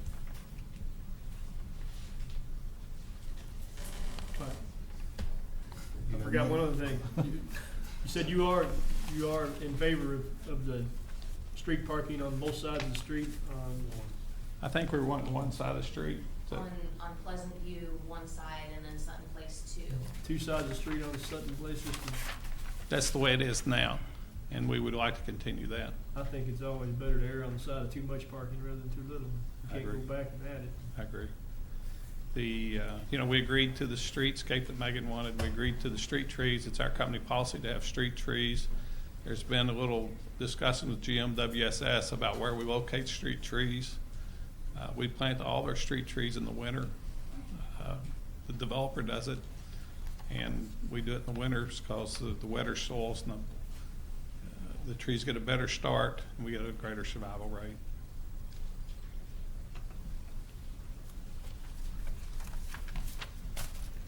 Questions?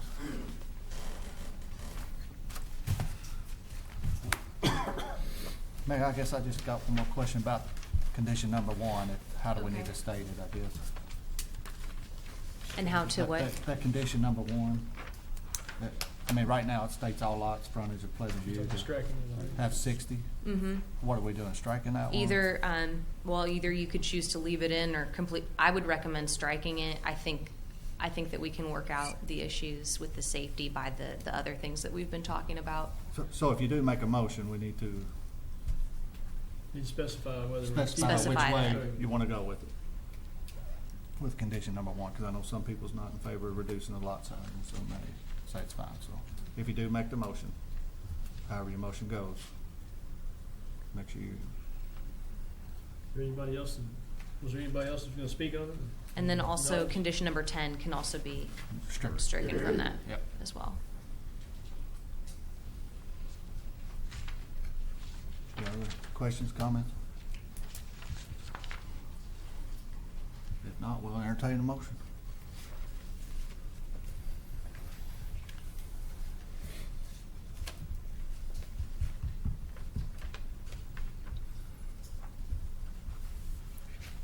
I'll make a motion to decline the application. Just too many homes in this subdivision, and they're just too crowded, and I don't think we need the overcrowding here in Georgetown. I'll second the motion.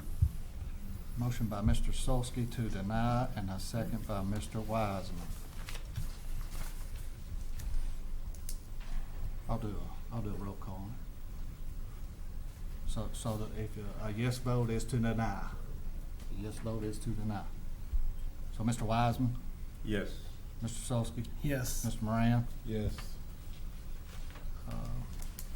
Mr. Smith, No. Mr. Caldwell. Yes. Motion is denied. You want to state the reason for denial other You know, well, I mentioned too many. I just think, again, it's too dense of a subdivision. I think the roads are, the density. The roads are too narrow. The homes are on top of each other, and this would be the reason I wouldn't buy in this subdivision if I had an option to.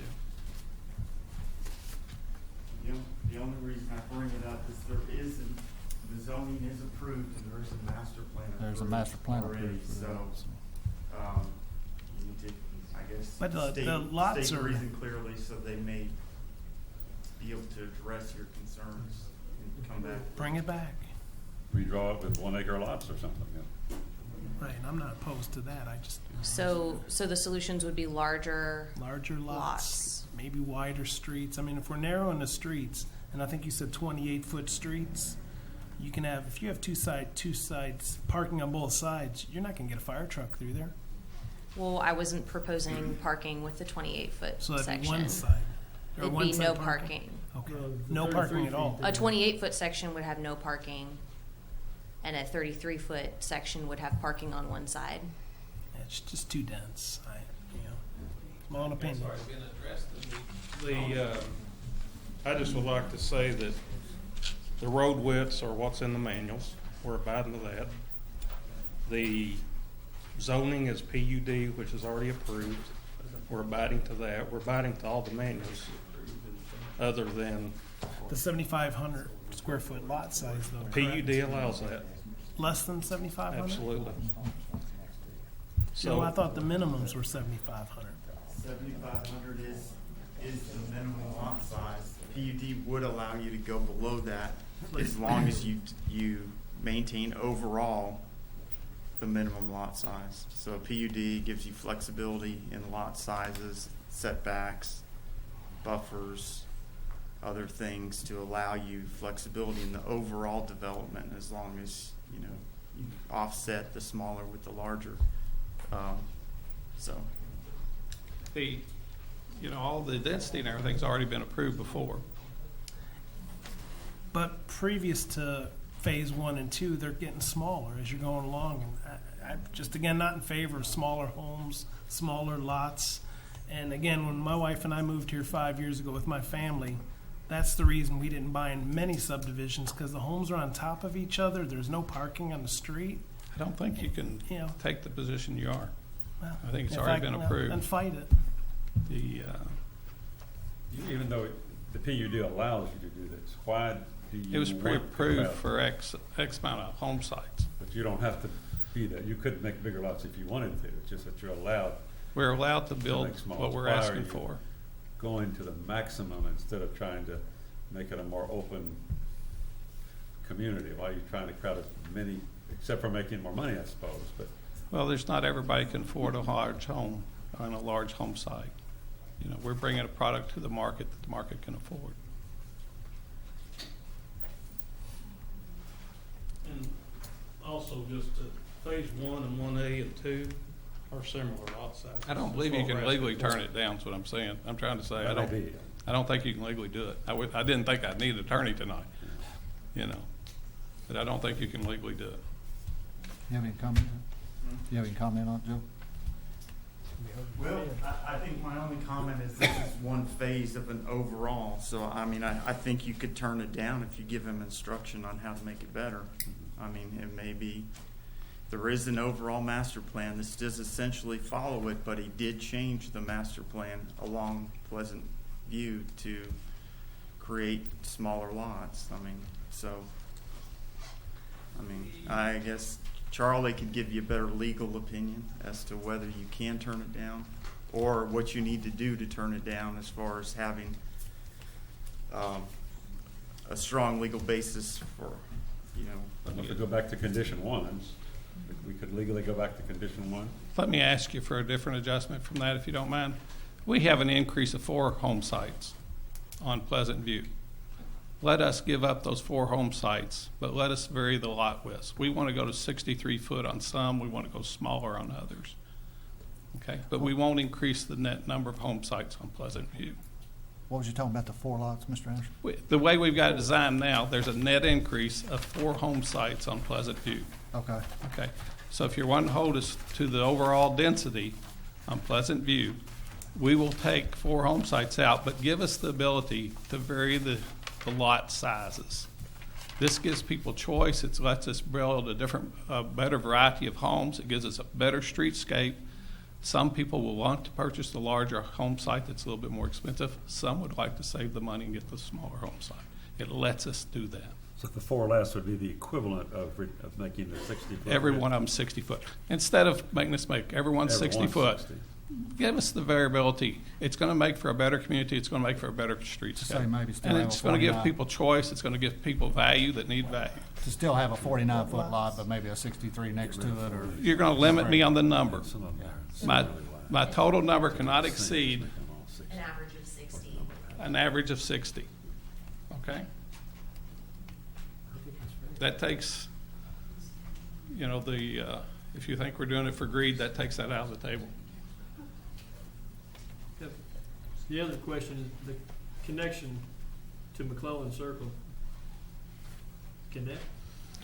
Who is that dependent on? Do you have that ability now, or does it have to go through? We only need the, I don't know if it's Jenkins or Perkins property, but there's a little stretch there. And I do not control that piece of land. I do control Emerson, and we will be building Pleasant View there. And, you know, we're putting some commercial on Emerson, and where most people won't want the traffic, we will want it. It'll be designed so that the traffic comes through our commercial areas. Trying to find a way that we could get that second connection to take pressure off of Lowell Road and also off of Women's Mill. Okay. Thank you.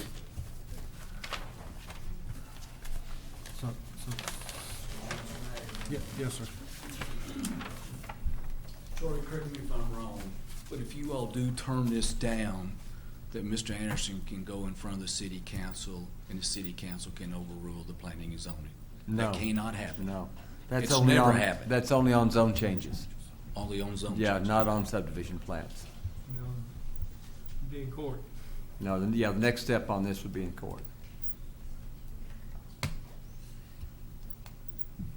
I guess I'll say it. I was in favor of this plan. I thought it was a nice little plan he's drawn up. I thought he had various lots. I thought it was a pretty good little plan. He has made a suggestion to drop 4 lots and widen it out to an average of 60-foot lots, which is what condition number 1 said in the first place. But we still gave him a little bit of flexibility to develop a 49-foot lot. Am I stating it right, Mr. Anderson? It also allows you to go up to a 63. A 63-foot lot if he wants, Okay. if somebody would like, you know, but those would have to, I tell you what, we could do that, I think, Mr. Anderson, and have the final plat come back before the commission and have the commission approve that. Am I right, Joe? And let the commission approve his final plat if he wants to go back and redraw it, and we can look at it again. But give him that flexibility to drop off 4 lots and change a few lots here and give us a new drawing and come back again. But we do. And bring it back on his final. Well, I guess he'd have to go through a preliminary because he's done been turned down preliminary again, right? Yep.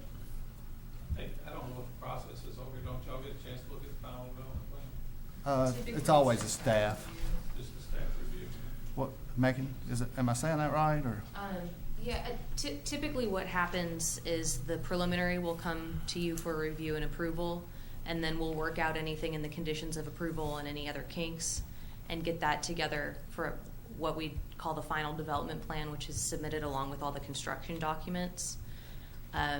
What we could do if you want to see it again would be to either have it amended or just update the preliminary, or you could allow them to kind of go ahead with starting the construction documents and bring that back Well, in. I guess my question is where it's been turned down for preliminary, does he have to go back through and do another preliminary? He would have to bring in a substantially different plat addressing your concerns to be allowed to apply with something new within the next year.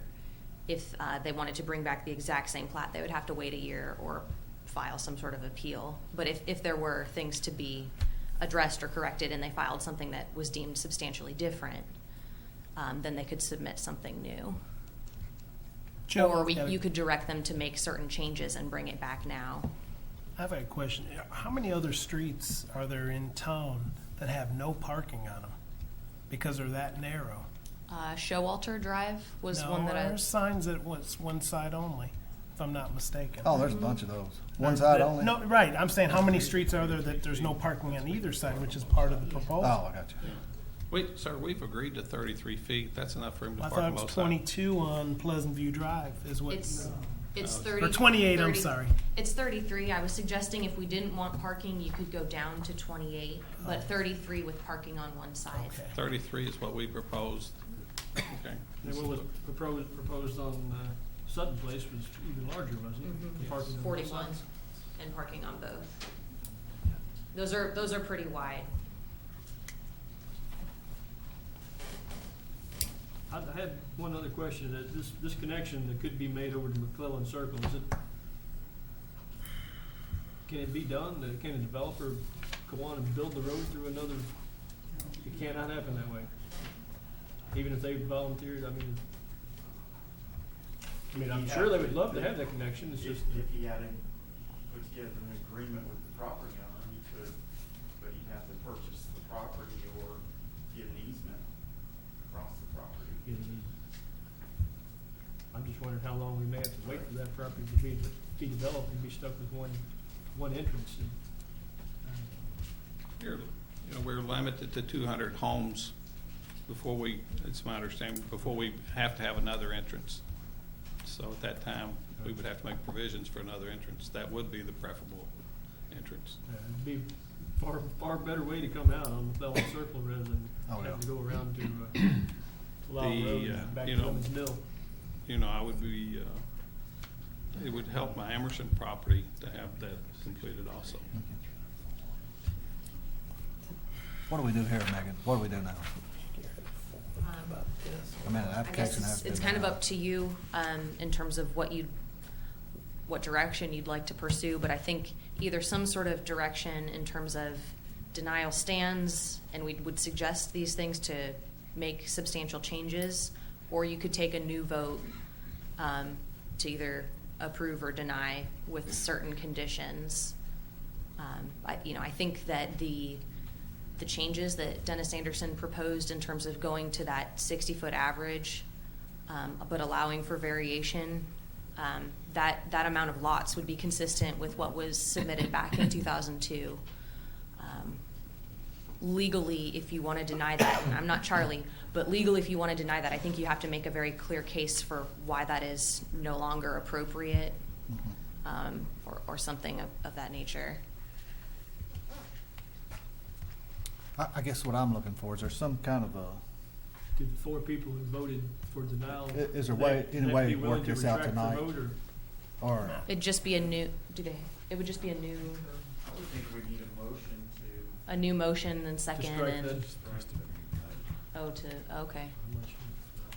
I would almost rather see a preliminary plan next month. I mean, by knocking off 4 lots off of, let's say, Pleasant View, let's say off that top, what about the opposite side? What about Local 4 where, the lots are all 49 feet wide? I'd like to see an average of 60. And I don't think 4 lots, not taking off 4 lots, accomplish that. If that's. Yeah, we're getting rid of the 10 down here anyway. The 10 down. Somebody got a plat. yeah. 10. Somebody got a pen. Magic marker.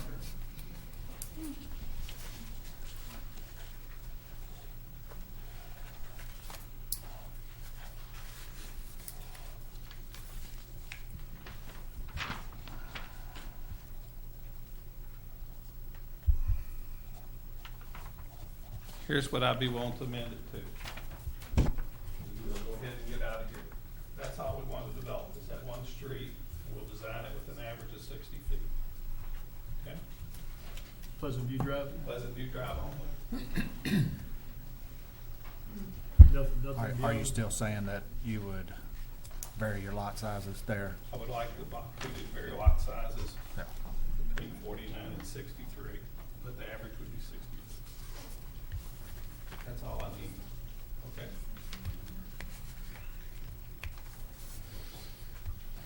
What did you do, strike? What was this? Well, in a way, it's here. So if I hear you right, Sutton Place Boulevard, Local 4, the next phase of this, Sutton Place Boulevard and Local 4. We don't need to do that at this time. Yeah, but those would be the ones.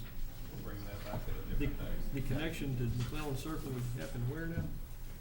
McClellan Circle comes Out here, so there's one property blocking one that. property in between. Okay, I'm gonna ask Charlie a question. all right, thank you. So Charlie, the question I have for you as our attorney, and again, no offense, Mr. Anderson, if he doesn't need, if he said legally we can't say no, then why is he here in front of us today for us to vote? Well, first off, let me, Rob and I talked about this before. I wasn't even going to speak at all because it's my family that has the other lot or tract that hasn't been developed. So I kind of asked Charlie not to speak on lots. So that's why I wasn't going to say anything about any of it. The reason he's saying you, and now that everybody is aware of that, but might have been anyway, some of you, but the reason the applicant is saying that is because once a plan is approved and they come back with phases and it's consistent with it and it matches our regs, we don't have any authority to turn that down. And if in fact he went to court on this thing, we'd obviously defend, but I don't think there's a whole lot of chance we'd come out on top of it. The whole point is what we approved in the first place, that's kind of like the ceiling. And if he comes in, especially if things are at all below that, and he matches our requirements, I understand your personal feelings, and I even can appreciate some of that. But the fact is, we set the ceiling, and he's kept below that. So we really don't have a basis. Now, if something, and I really don't know what this would be, but if something major happened in between that made all of that inappropriate, well, we just better have an awfully good record to prove that, and probably need to have some sort of moratorium or something with all that proof in it, and then an action doing that. Then we may be able to make that stick. Without that, to simply say no, it's too tight, it's too this. That really isn't something we've got the ability to do because we approved the ceiling and he stayed under that ceiling. So you're, in answer to his question, you're saying that if he sues us over the turning it down, I think we lose. Right. But in terms of why does he even have to be here? Oh, I'm sorry. I didn't answer that one. Yeah, that one. Because that's the procedure we've adopted. No, I don't think he really probably has to be here. That's the procedure we've adopted because the commission wants to stay very familiar with applications. Staff wants to have the reinforcement of the commission being very familiar with applications, and people like to have an avenue to come in and express their concerns. So we stay closer, if you will, to the process. No, once the basic plan is approved and the zone change is approved, the rest of it's ministerial, and most of this does not have to come here. We've always been a hands-on commission, and frankly, I think we like to stay that way. But there are times when we then don't like the result. Well, but it's done according to our rules and our prior approvals. We really don't leave ourselves any leeway to come in and say, no, you can't do that anymore, even though they've done financing, building, and all this stuff consistent with what we've approved. That's kind of like changing the rules in the middle of the stream, and we're really not allowed to do that. So is it appropriate or fair to ask to come back next month with a preliminary versus approving and saying, go ahead and build it and let staff just oversee it? Well, I'm not sure. Yeah, I would disagree with you on just go ahead and build it and let staff look at it, even though that generally is the way it's done elsewhere. So if you've got specific things, then obviously we could talk about that right now and work that out, and maybe make that one of the conditions. My problem is simply if we don't have a moratorium with evidence in place, we really don't need to be turning it down. Doesn't mean we can't cajole and twist arms and whatnot to make some adjustments. And it really doesn't mean you can't say, staff, go back and twist arms. But in general, we got a pretty short kind of authority to do that sort of thing once we've given overall approval to the application. Well, he's agreed to certain conditions and certain limitations here. So Megan, what would we have to do then? Just rescind our Well, vote no, and then go what back? he's, let me just make, and then I'll again try to get out of it. What he's proposed is, and I'm not sure I got all of that, but to take nearly half of this application back and to make the adjustments that you've asked for on Pleasant View Drive. So if you were to think that's a good enough compromise tonight, then you would approve the application subject to his, what's the word I'm looking for, his stipulation of removing, local 5, local 4, and I'm not sure if it goes South Point Boulevard, goes beyond, I guess, the back of the Pleasant View Drive lots, I'm not sure. But specify, that's the only thing you're approving tonight. With, and again, subject to that 60-foot average lot size. I'm not sure what else, but that could certainly be done tonight. Number one, it's consistent with our prior approvals. Number two, he's agreed to it. So it'd be kind of hard for him to agree on, make the offer on the record, then walk back and then sue us on the whole. Well, I guess you can sue for anything, but I doubt It's a waste of time and what would money. happen. I'd rather us resolve this. That was gonna be my comment too. I know the construction season for roads is coming to an end here soon, and I see his urgency wanting to get this going. I just don't understand why he took the rest of the lots out. Well, I'm trying to make it more pleasing. That's All exactly. right. I mean, he's trying to work with us the best he can. He doesn't have to give up any of this as far as I'm concerned. I don't want I to think open he's court within his either. rights of what he's done. But I appreciate it. But he is trying to work with us Yeah. on what the commission would like to see, so. Well, then I would make a motion that we rescind our previous vote and vote again on this new, is that an appropriate motion? No, you make me do too much paperwork. I mean, and you were on the side that, was it one of us that, I was the one that voted no, I can't bring it up anyhow, so. Rescind denial, to rescind the denial. Yes. A motion by Mr. I Wise. guess that's one motion, and then we'd have another motion to approve Yes, the sir. new one. We got to rescind the denial first, and I need a second on that rescission. I'll second. Second by Mr. Caldwell. Roll call, Mr. Wiseman. I A believe yes would be vote the would be proper to answer, rescind. yes. Mr. Solsky, No. Mr. Moran, Yes. Mr. Smith, Yes. Mr. Caldwell. Yes. Yes, it's to rescind. Yes, to rescind, Okay. yes. All right, the denial's been rescinded. So we need another motion. Mr. Chairman, I'll make the motion that we approve PSP 2015/29 with the proposals by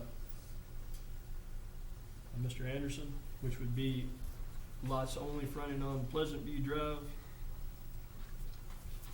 And with that condition that 4 of those lots would be removed in order to, that would be 4 of how There'll many? be 8 of them now, isn't it? 4 on each Two side. on each side. Two on each side will make up what it is. 2 on each side of the street. 4 lots removed. So that'll take our total lot number down to what? Yeah, we gotta count it. If you would, Mr. Smith, mention as part of your motion that all the lots on Local 5 and Local 4 have been withdrawn from this application. Charlie stated, Joe, would that bring the average to 60? Did you do the math? Because I thought I did, and I would add that to the condition, so it ends up being more than 4. the Less average is than. 60 feet. Or to average the Well, lots right to. now it's 60 feet, count the home sites, that's the way the preliminary was done, we'll count those home sites. Right. We'll bring it back to the same number of home sites. That's all he said. There could be a smaller, but we need to have an average of 60-foot lot width. Average. So the lots need to be a 60-foot average with, his flexibility to go down to a 49-foot lot if he chooses. Yeah. But the lots still have to remain the same amount. And we need to have conditions. Well, I guess condition 1's back in, isn't it? Yes. All lots with frontage on Pleasant View Drive shall have a minimum average lot width. You Minimum couldn't word average it lot that width. way. Average lot width. Not minimum average. Average. Minimum average lot width. Yeah, not a minimum average, just an average lot width of 60. And the density, the Yeah, density minimum would stay the changes. same. It's It just basically the just average. change minimum to average of 60 feet and Okay. state that it would be in compliance So have an with the average. previous submitted preliminary, the same number of lots. Okay. And that would be, you had a number 10 on your. How many lots is that now?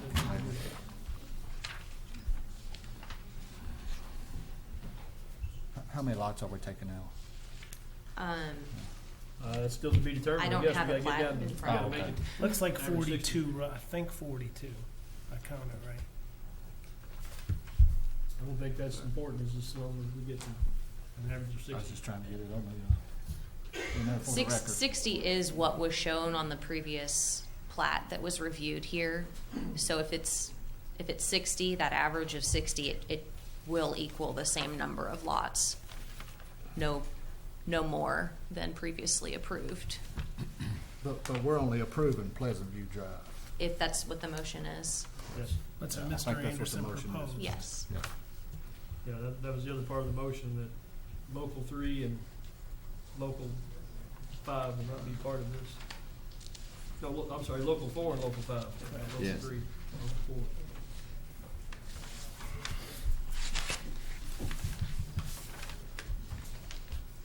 So everybody got that motion?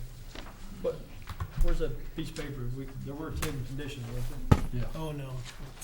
Not, well, we scratched one, so it was 9. there? 9, okay, so 1 through 9. Made a few amendments here and there. So we do have a motion by Mr. Smith. I'm gonna lost my paper. I need a second on Mr. Smith's motion. I'll second. Second by Mr. Caldwell. Roll call, Mr. Wiseman. Yes. Yes is to approve on this. Yes, it's still approved, yeah. Yes to approve. Mr. Solsky, No. Mr. Moran, Yes. Mr. Caldwell, Yes. Mr. Smith. Yes. Motion approved.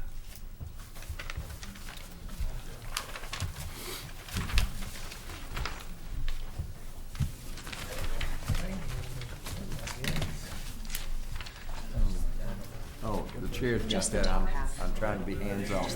Yeah, but I'm trying to be hands-off. The chair's got that. Yes. Everything fronting on Pleasant View.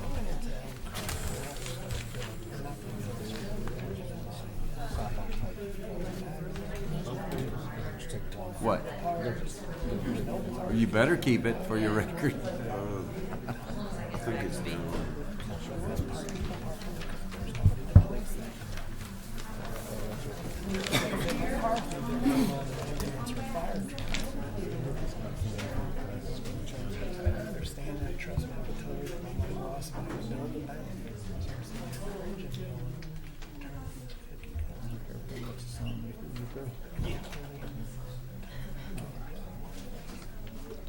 Take a break.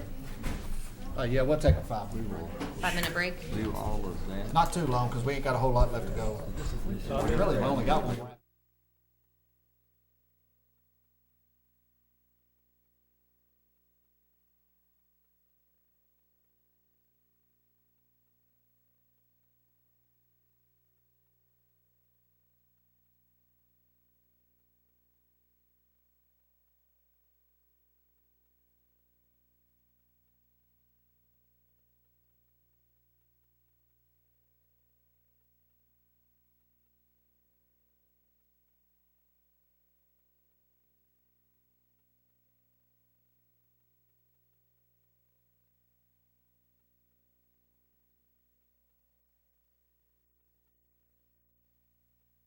Just a couple little small items that Okay. shouldn't take very long. Promise. I hope so. Okay, this next application is a zone change application for a piece of property off of Cincinnati Pike, US 25. The current parcel is 6.137 acres and is currently zoned A1. What the applicant is proposing is to take a 1.137 section of this parcel and rezone that to R-1A, which is a low-density, single-family residential zone district, and leave a remaining 5 acres in A1 agricultural zone.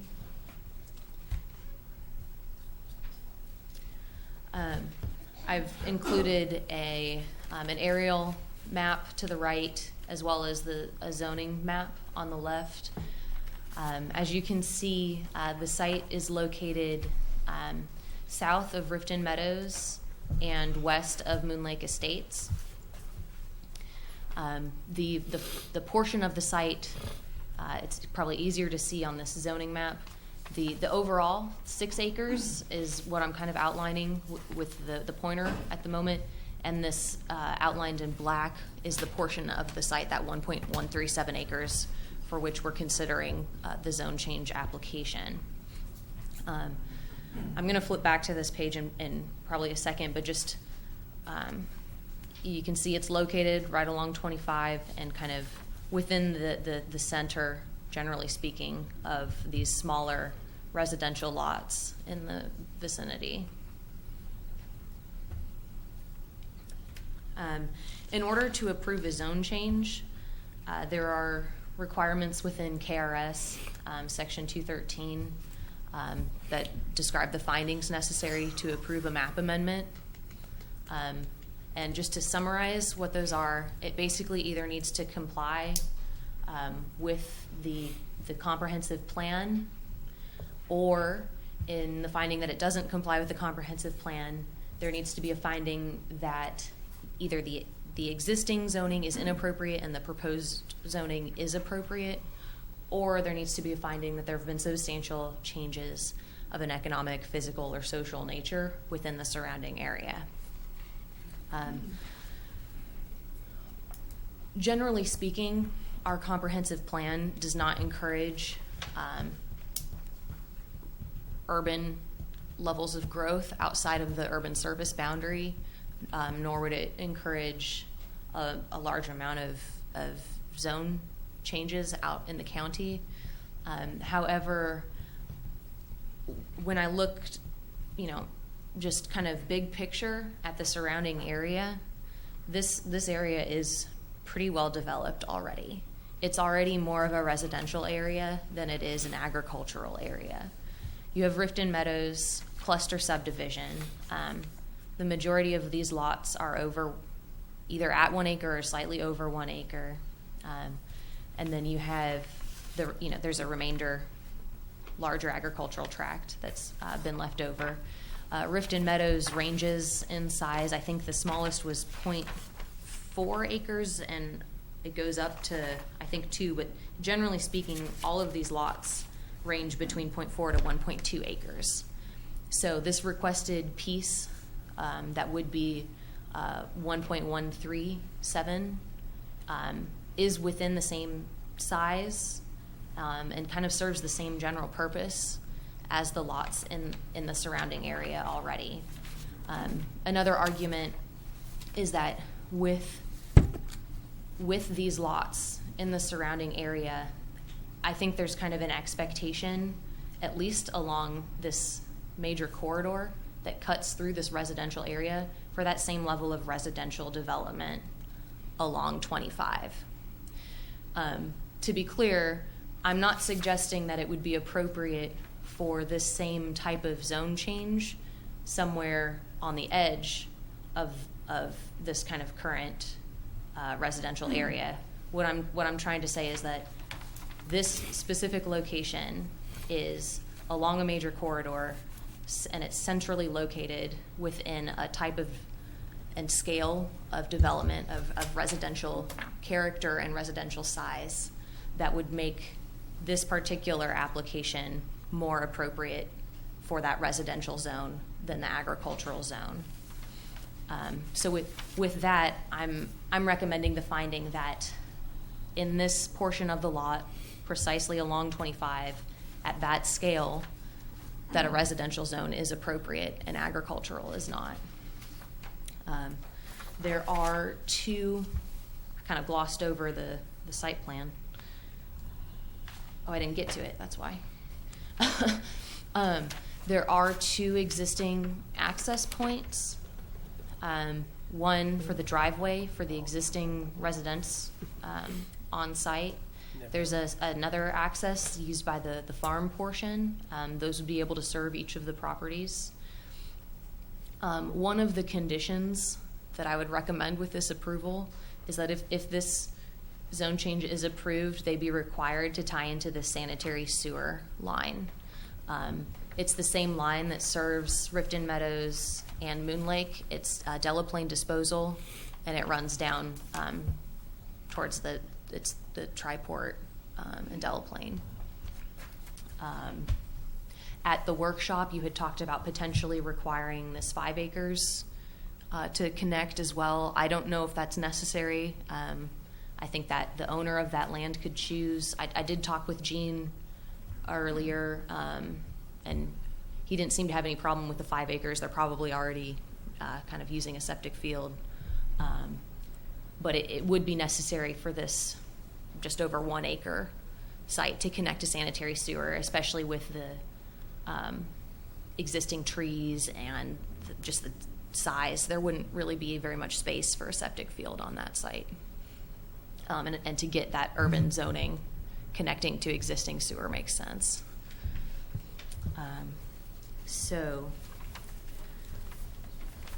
With that said, I've recommended approval of this zone change application with the condition that the applicant be required to submit a minor plat to divide off that parcel of land that is the same as what's shown with this concept plan for that 1.137 acres. And then any further subdivision would require further review and approved by the full commission. Condition number 3 is that the current or future owners for the residential lot, or tract 2A as it's shown on the concept plan, that those owners would be, they would agree to annexation if and when the city ever gets to that point. Everything's pretty typical. Condition number 6 is that tract 2A would be required to connect to sanitary sewer and meet any of the requirements of Delaplane Disposal in order to do so.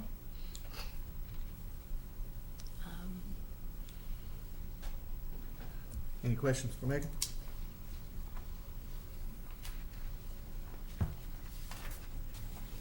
Okay. What was condition 3? The current or future owners agree to annexation? Yeah, it's something that I'm just, if the city ever gets to that point with the level of residential development out there, in order to continue or to switch over or provide services, I don't see that happening anytime soon. But usually when we've done zone changes out in the county, that tends to be something that we discuss if that time ever were to come. You can't just go grab a pocket. I think they have to be adjoining, and there's got to be a whole process. So that's nowhere close. But if that time were to come, I think it would be appropriate to address.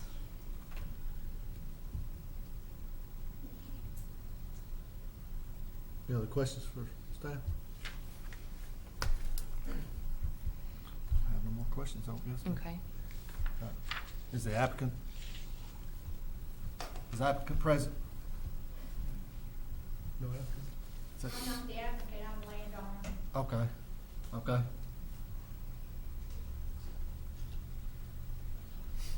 Do you swear or affirm what you're about to say to be the truth, to the best of your information and belief? Yes. I'll represent the applicant tonight on behalf of Thoroughbred Engineering if you have any questions. Any questions? Is there anyone else to speak on it? Yes, ma'am. Hello, gentlemen. My name's Pam Wise. I am the only living original land developer of that area. We owned 36 acres with the original farmhouse. That's what she's thinking about separating from that 5 acres. My husband and I, he's now deceased, and my brother-in-law,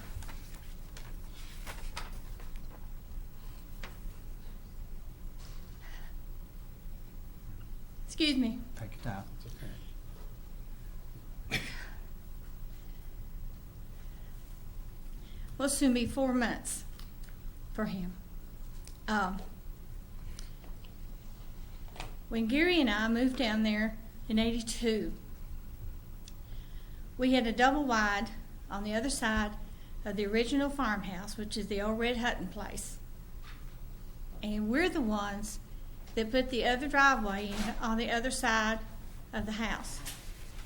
The driveway, which is now Wise Path, was a driveway just going back to the farm, and there was a parking area right there for the old farmhouse that sits there now.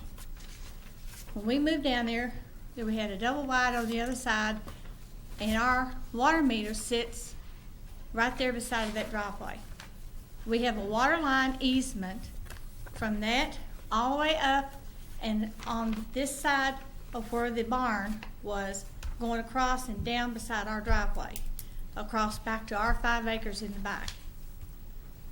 Now, the other side, when we did the plat, we were required to put another easement on the other side. That's what she's talking about, that's on the far side, next to Rifton Meadows. Now,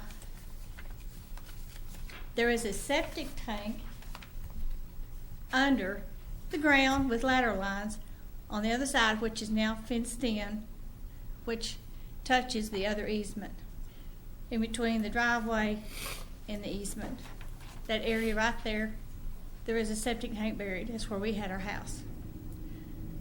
Back in '88, my other brother-in-law, Calvin and Dora Wise, lived in the old farmhouse. They sold it. We petitioned Gary and myself to do the same thing they're doing now. Planning and zoning back then, you remember? And I was denied. We were given 30 days to move our house. It just so happened, for we had divided off in 5-acre tracts in the back, going to the back. We had a land contract that fell through, so therefore we moved our house to the back at that time. And that's when we put the water line in. Myself, my husband, my mother, my daddy, and my daughter laid it all ourselves. And with that being said, I'm against it. If I couldn't do it back in '88, and no reflection on a brown property owner, because I understand why they're wanting to do it. If I couldn't do it back then, there's no difference now. And I don't know, I've heard all kinds of he said, she said stuff of what they're planning on doing. All I know is I was told they were going to build a house and possibly rebuild the barn that burnt last year, where a camper trailer, had been sitting there for months beside the barn. It also got damaged. And I was told today that they were going to rebuild the barn and fix it where they could live in the barn until the house got built. Now that's what I was told. That someone else was told. Now my other sister-in-law, Kim, couldn't be here, she's ill. And my other sister-in-law that owns another piece of property on the other side of Wise Path or Lee Carr, she couldn't be here. So I guess you could say I'm the original Wise here tonight, representing my family and my loved ones and my property, because to me that property is home. It has been since '82. My husband and I developed it, helped develop it, helped put the fence up. We used to raise tobacco in the back, and we had the barn. And to me, this is my memories. Not just memories, but things that we said we were going to do together. And with that being said, my only issue is that I wasn't allowed to do it. We wanted to do the very same thing, identical. And we were told no, we had to move it. And we had 30 days to do it in. And we had complied, and we did so.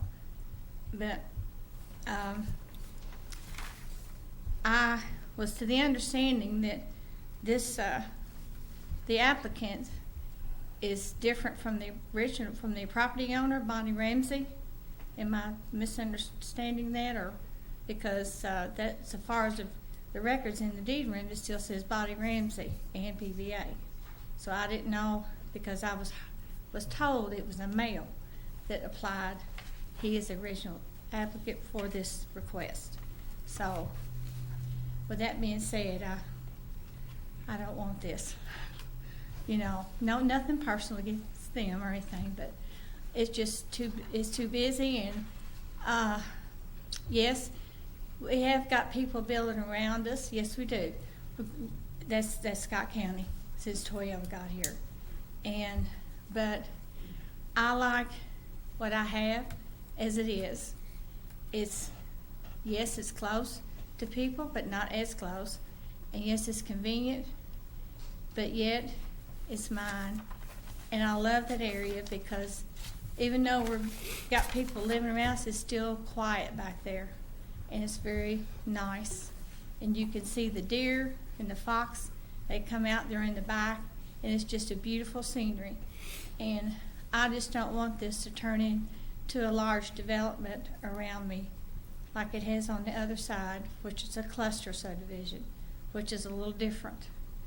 And with that being said, I respectfully request that you all deny this on what I have given you information on.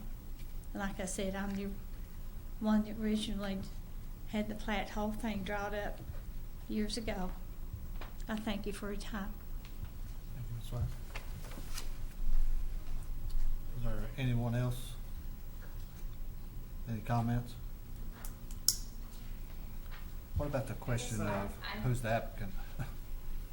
The information that was provided to me was that Gary and Bonnie Smith are the applicant through Thoroughbred. That was what was provided in the application form. Typically when we have and this is a problem that we've seen before where an applicant maybe sometimes doesn't always have the endorsement of the owner. I don't know if can someone check in the folder to see if I have an affidavit? Yeah, I thought we were going to ask for affidavits on that. Who would be the applicant except for the owner? Yeah, typically, an engineer or surveyor, whoever's been contracted to do the work, they're the one that usually comes in. By the owner, though. By the owner. Back, you remember Hillendale? We had someone come in with a proposal that wasn't endorsed by the owner, and then we had to get a new one set up. So if that's the case, with the owners not being here, do you know for sure? I don't know for sure. Gary Smith signed the application. Gary Smith signed the application, and that Gary and Bonnie are the owners. The applicant says Gary and Bonnie Smith. I don't know that. And they beat the owner. I have an affidavit showing, signed by Gary Smith, to allow Kelly Richard to be here, but Kelly's it's the same company. Yeah, Kelly has changed employment about a week ago. So that maybe makes the affidavit a moot point, but thought there was a chance Kelly might have been here tonight to be able to answer some of these questions, but he's not. And also for the record, earlier, Charlie, I didn't state my name. I'm Brian Hayes. So. Who's the owner, Brian? You're on the list. Don't you worry. You're on the list. Who's the owner of the property? According to the record plat, it states Ramsey. So we need an affidavit from Ramsey. It's my understanding we need an affidavit from Ramsey, not from Mr. Smith, to hear this application. Maybe so, but I don't know. Referring, like earlier this year, we had a developer come in, Hands-On Originals, on a property owned by somebody else, and the applicant was Hands-On Originals. Yeah, the way that sometimes happens is they've got a contract, so they're contractually obligated or entitled to come forward. Where we don't have the contract, we don't know that. Then we really don't know that. I mean, not that we really get into contracts, but that's how that's done when it's not the owner. Otherwise, it needs to be the owner. I don't remember hearing the word Ramsey anywhere, but Bonnie What's on- Ramsey may have changed her name to Bonnie Ramsey Smith. Yeah, I was just wondering, because Pam, didn't you say Bonnie Ramsey? Yes, sir. Because- According to PBA, I've got a record right here in my Be- I mean, On 'cause the- it- on either the that or we got two application form- Bonnies. On the application form, it says Bonnie in parentheses Ramsey Smith, so But she her- may have changed her name She and gotten probably married or did, something. and as if you would, sometimes when you get married, you change your name. But according It's an to ordeal. property You can property valuation records, this is Bonnie Ramsey. As far as the best of my knowledge, it was still Bonnie. And that's why I got my documents with me to show the owner, because I never heard of this Gary Smith. And then someone told me that she had gotten married. I said, well, okay, but, you know, why is he applying for this? And under my assumption, what I was told, she don't live there, she leases the house out, or rents it, the original farmhouse. And also, there is a cistern, there is a septic there, over the back glass patio. There is a cistern underneath that, and there are lateral lines that come out. So just thought I'd tell you that. The applicant told me that they were interested in hooking onto the sanitary sewer. I've not actually been, I've driven by, but I haven't been on the site to explore. Well, I'm not telling you, I know every inch Yeah. of that property, I know what's buried and what's not buried. Charlie, do you remember the case where this other lady was turned down? Yeah, I don't before for this remember very Pam same being thing? asked to move. I'm certainly not going to object to it, but yes, I remember the request, because generally speaking, where there's less than 10 acres, there's not been, in the A1 zone, there's not been a subdivision allowed. And that's what got Pam and Gary, and that's what's gotten others. And I'm sure, as Megan was explaining, the only reason her recommendation is otherwise is just because of the number of places that now are there. I don't remember specifically how many there were when Pam and Gary came in. Weren't anywhere near what there is now. But nonetheless, the practice has been, if it's not 10 acres in the A1 zone, then you stay the one tract. Again, except in cluster developments, or prior to that ordinance, 5 acre tracts. Well, 5 acres, you're still gonna have 10. Well, in clusters, you're still gonna have. Yeah. In fact, there's a minimum. Was it 25 or something? So we've not done that. And while I certainly understand the reasons for it, in fact, there's even a better reason, perhaps, and that is that house is a non-conforming. If they had, less than the acreage, well, then they may not be able to rebuild. So giving a zone change actually formalizes that and gives them a 5 acre tract to boot. So I mean, that's beneficial. But we have always turned them down, and Pam is correct about that. She was one of them turned down. Plus, it's gonna put them on a sewer system. Well, and the more they go on a sewer system, the better, it would seem. But we've not done that before either, even though that itself is certainly. And I'm not sure, it's Pam, right? I'm not sure where Pam lives in relation, but one of the points that for me was influential was the frontage on 25 within. That's where I used to live. Is that where you used to I live? used to live on the other side of the house. Just Okay. Like I said, we developed that whole place. I know every inch. Develop, what, you mean this, the houses up above there? Yes, sir, I live in the back now on 5 acres, and there's a direct Ms. 5 Wise, acres in behind the Could property. you come up to the microphone so we can hear you? There's a direct 5 acres in behind the property on the same side, and there used to be an old 2 trailers put together by Johnny and Sarah Evans. He sold off to this other property owner, which is no houses, just a barn, that my husband's uncle built, because his aunt once lived there. Is a gentleman's name is Moose, is all I know. He lives over in Riften Meadows, and he comes through, and every now and then he allows people to graze horses and stuff on the 5 acres. And then when you come next to him is me, and then my sister-in-law, Kim, and Philip Wise, and then around is Orly, my Gary Dib's sister, and then Philip Ruby Adams, AZ Towing in the front. Any more questions? I have a question for Megan. You kind of indicated this is right in the middle of a developed area, but it looks to me like everything to the west and south is A1, so this is right at the edge of that developed area, isn't it? The way that I'm viewing this is if you were to draw like a circle around, I mean, sure, it's not exactly center, but you've got this whole area that's residential, and you've got a nice corridor coming straight through it, that really having that central location along a corridor within an area that is largely the same as what they're applying for, that to me is the kicker. Generally speaking, I wouldn't support subdividing and changing a zone if it were in the middle of, not nowhere, but if it weren't surrounded by so many different So you come lots of that below size. and to So the so left. for me, sure, that's the edge of the physical lots, maybe right there, but if you kind of like, if you look at the overall picture,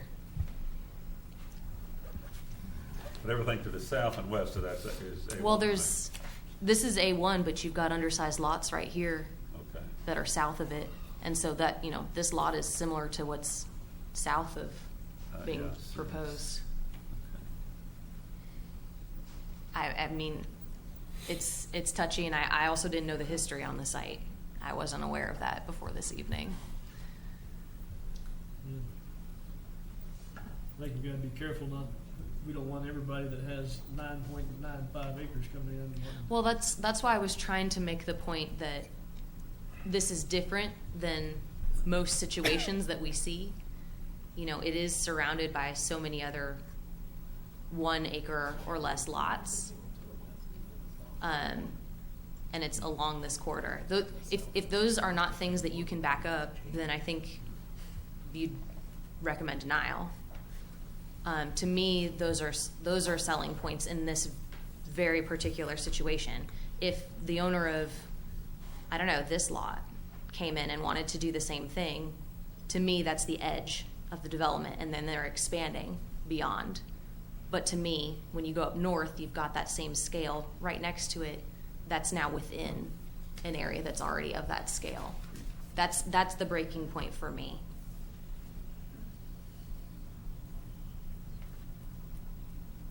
Any more questions for Megan? Any more questions from the audience? Discussions? Can I say one thing? Yes, ma'am. Thank you. I understand what she's saying, but let me tell you something. The traffic down through there, they were talking about traffic a while ago, is unreal off of US 25. It is, I can't even, I'm scared to death to get across the road to my mailbox. That's how bad it is. And then when I saw this, I got a letter, and I called and started doing my little research. That's why I needed to come and tell you what I know is in that ground. Like the septic line on the other side, the tank is still there, and my water line easement, which I do have, it goes all the way up through the driveway and across on the other side of the barn where it used to be, and through the fence and down the other side of the driveway, which crosses down in the back of mine. But I'm not doing this to be mean, and I understand why they're requesting it, but to me, we've got so much development elsewhere, and to me, that's going to just take away from the atmosphere that property still has, is hanging on to. And that's my only objection, is that I don't want to see it to turn in to elsewhere, because if that's the case, then we that live there and develop that property for a family dwelling, 5-acre tracts required. And that's what we complied with. And with that being said, I don't know no other way to put it. This just, I don't like it, what they're proposing, from my heart. And I'm speaking from my heart. And there's a lot of you in here that knows me very well. And, I've done my research on it, and I came here because I'm the original landowner left. And I feel like they're with me. and two big boys, right, Charlie?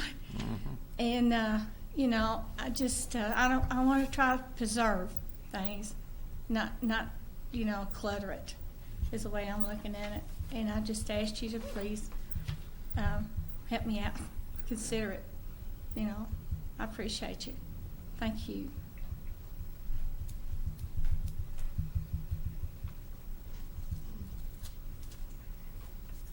Any more questions, comments? I can see both sides of this argument. There is a sewer tap available there for both of those lots, but at the same time, I'm not sure that's a good enough reason to start subdividing tracts that are already less than 10 acres. It seems like it's I kind of hate to set the precedent, yeah. creeping zone change, you know. Yeah. Because if we talked about it before, once the zone changes, man, we have very little we can do about it. So we can stop it at the zone change level more easily, as I understand it. You understand it correctly, sir. Any more discussion? I can see why they're doing it. If you know that area, there is a lot of lots that size in that area. I kind of agree with Megan. It does make sense to have it that way.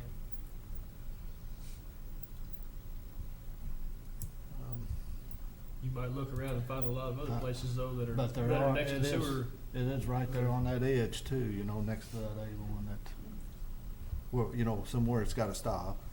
And this could be the lot that we say, hey, we're stopping right there, but I don't think we have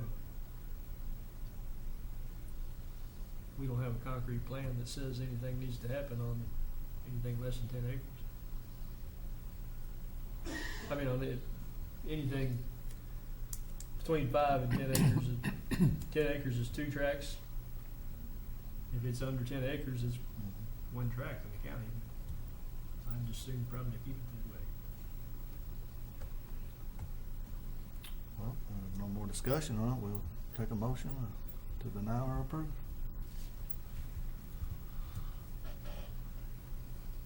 We don't have to do anything. I would, I think just to keep from opening up the possibility of other requests for divisions of tracts of less than 10 acres, and I would move for denial of this ZMA 2015-30.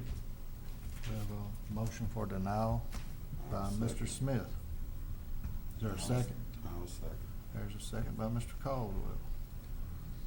And we'll do roll call on this, please. Mr. Caldwell? No. Yes Yes. vote Yes will for be the- for denial. Mr. Yes. Caldwell votes yes. Mr. Smith? Yes. Mr. Moran? Yes. Mr. Solsky? Yes. Mr. Wiseman? Yes. All right. Motion approved. Vote for denial. Been approved.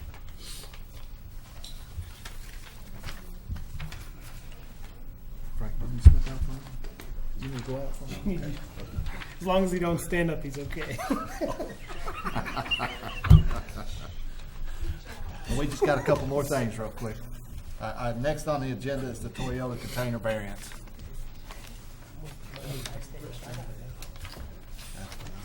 Okay, thank you. This is a project one of the projects at Toyota that we've considered minor development plan projects that are just receiving staff review. There's multiple smaller projects that are related to the Lexus project and the reorganization and kind of retooling of Toyota.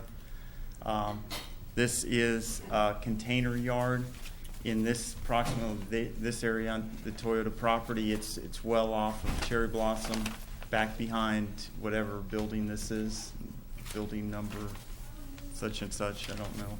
But Brian Ward is here from Palmer Engineering. He can get into the details. But there's already a gravel area there that's used, I think, for construction staging. And then there's a container yard back here, and I think some of this is being used as a container yard. But as part of the office project, they're relocating this ring road. As it's being relocated, they want to relocate the container yard or reconstruct the container yard in this location. And as we were reviewing the plans, we noticed, or when working with Toyota, we determined that they wanted to leave this area gravel and just pave this area down here because we've had so many recent requests for gravel. I'm not sure exactly how it was handled years ago, but gravel, any non-paved surface is a variance. We consider it a variance request that has to be approved through the Planning Commission. So even though this is a minor development plan that we're reviewing at the staff level, we thought it would be appropriate, and that's why we're bringing it here to get Planning Commission's approval for the allowance of gravel surface on this portion of the container yard. If you have any specific questions, Joe, Brian. go back to your aerial and show me Aerial? where that's moving to. Where's the container yard moving to? Well, it's in this location. It's really not being relocated. Just the ring road is relocated, and they're expanding and improving the container, this gravel area here. So they're making it larger. They're improving it. They're regrading it, resurfacing it. And how much of it's going to be blacktop? I think about 40% blacktop, about 60% approximately gravel. It'll be fenced. It'll be inside the ring road, so inside the Toyota property, partially asphalted. I think the gravel area will be for more long-term storage. Okay, so container overflow, not every day, kind of in and out. I think Actually, I one don't want point to we speak need for to Toyota. consider is most of the reason that we normally deny gravel lots is because of dust. Is that right? And the only person that's going to suffer from that dust is Toyota. So, or unless we're planning to protect their employees from dust on their cars. I doubt they'll suffer long. The office complex is going to be right here, so that's probably other than the factory buildings. And it's already gravel now. Correct. I mean, they're just going to improve it, maybe blacktop part of it now, so that's a good thing. Yeah. Does the applicant need to speak on this or anything?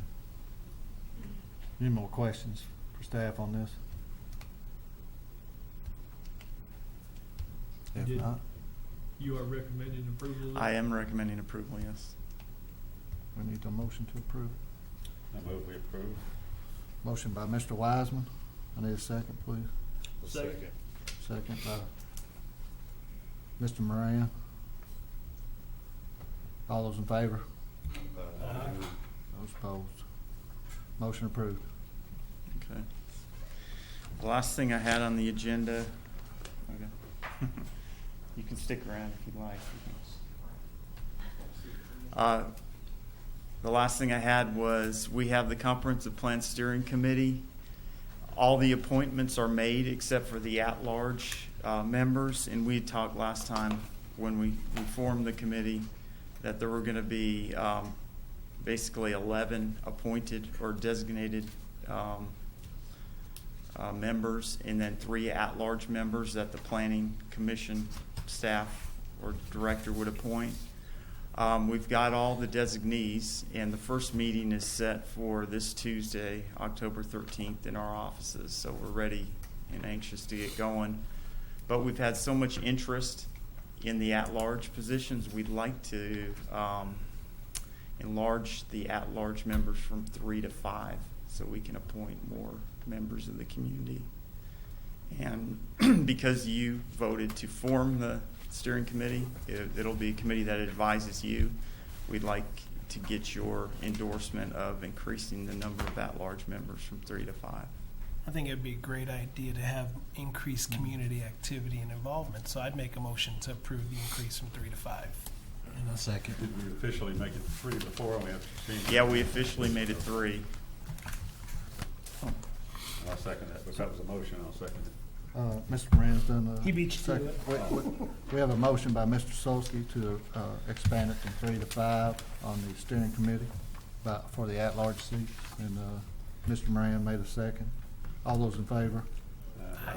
Those opposed? All right. Do you have Thanks, the John. five I got one other thing. Chosen the 5? Not all 5. We've got the 3 members. I got one more thing. Miss Kayla, our newspaper reporter. This is the last meeting she's going to be covering for us, and I just want to thank her for the great job she's done for us here. She's done a really good job. She's moving on to bigger and better things, so Really? we're going to miss her. Yeah, I commend her for, sometimes I find grammar errors in the newspaper, but yours is not one of them. Your articles are not among them. So Coming from Frank, that means lots. If that's all, meeting's done. Thank you very much. This is one of the most exciting things you can cover. Planning Commission?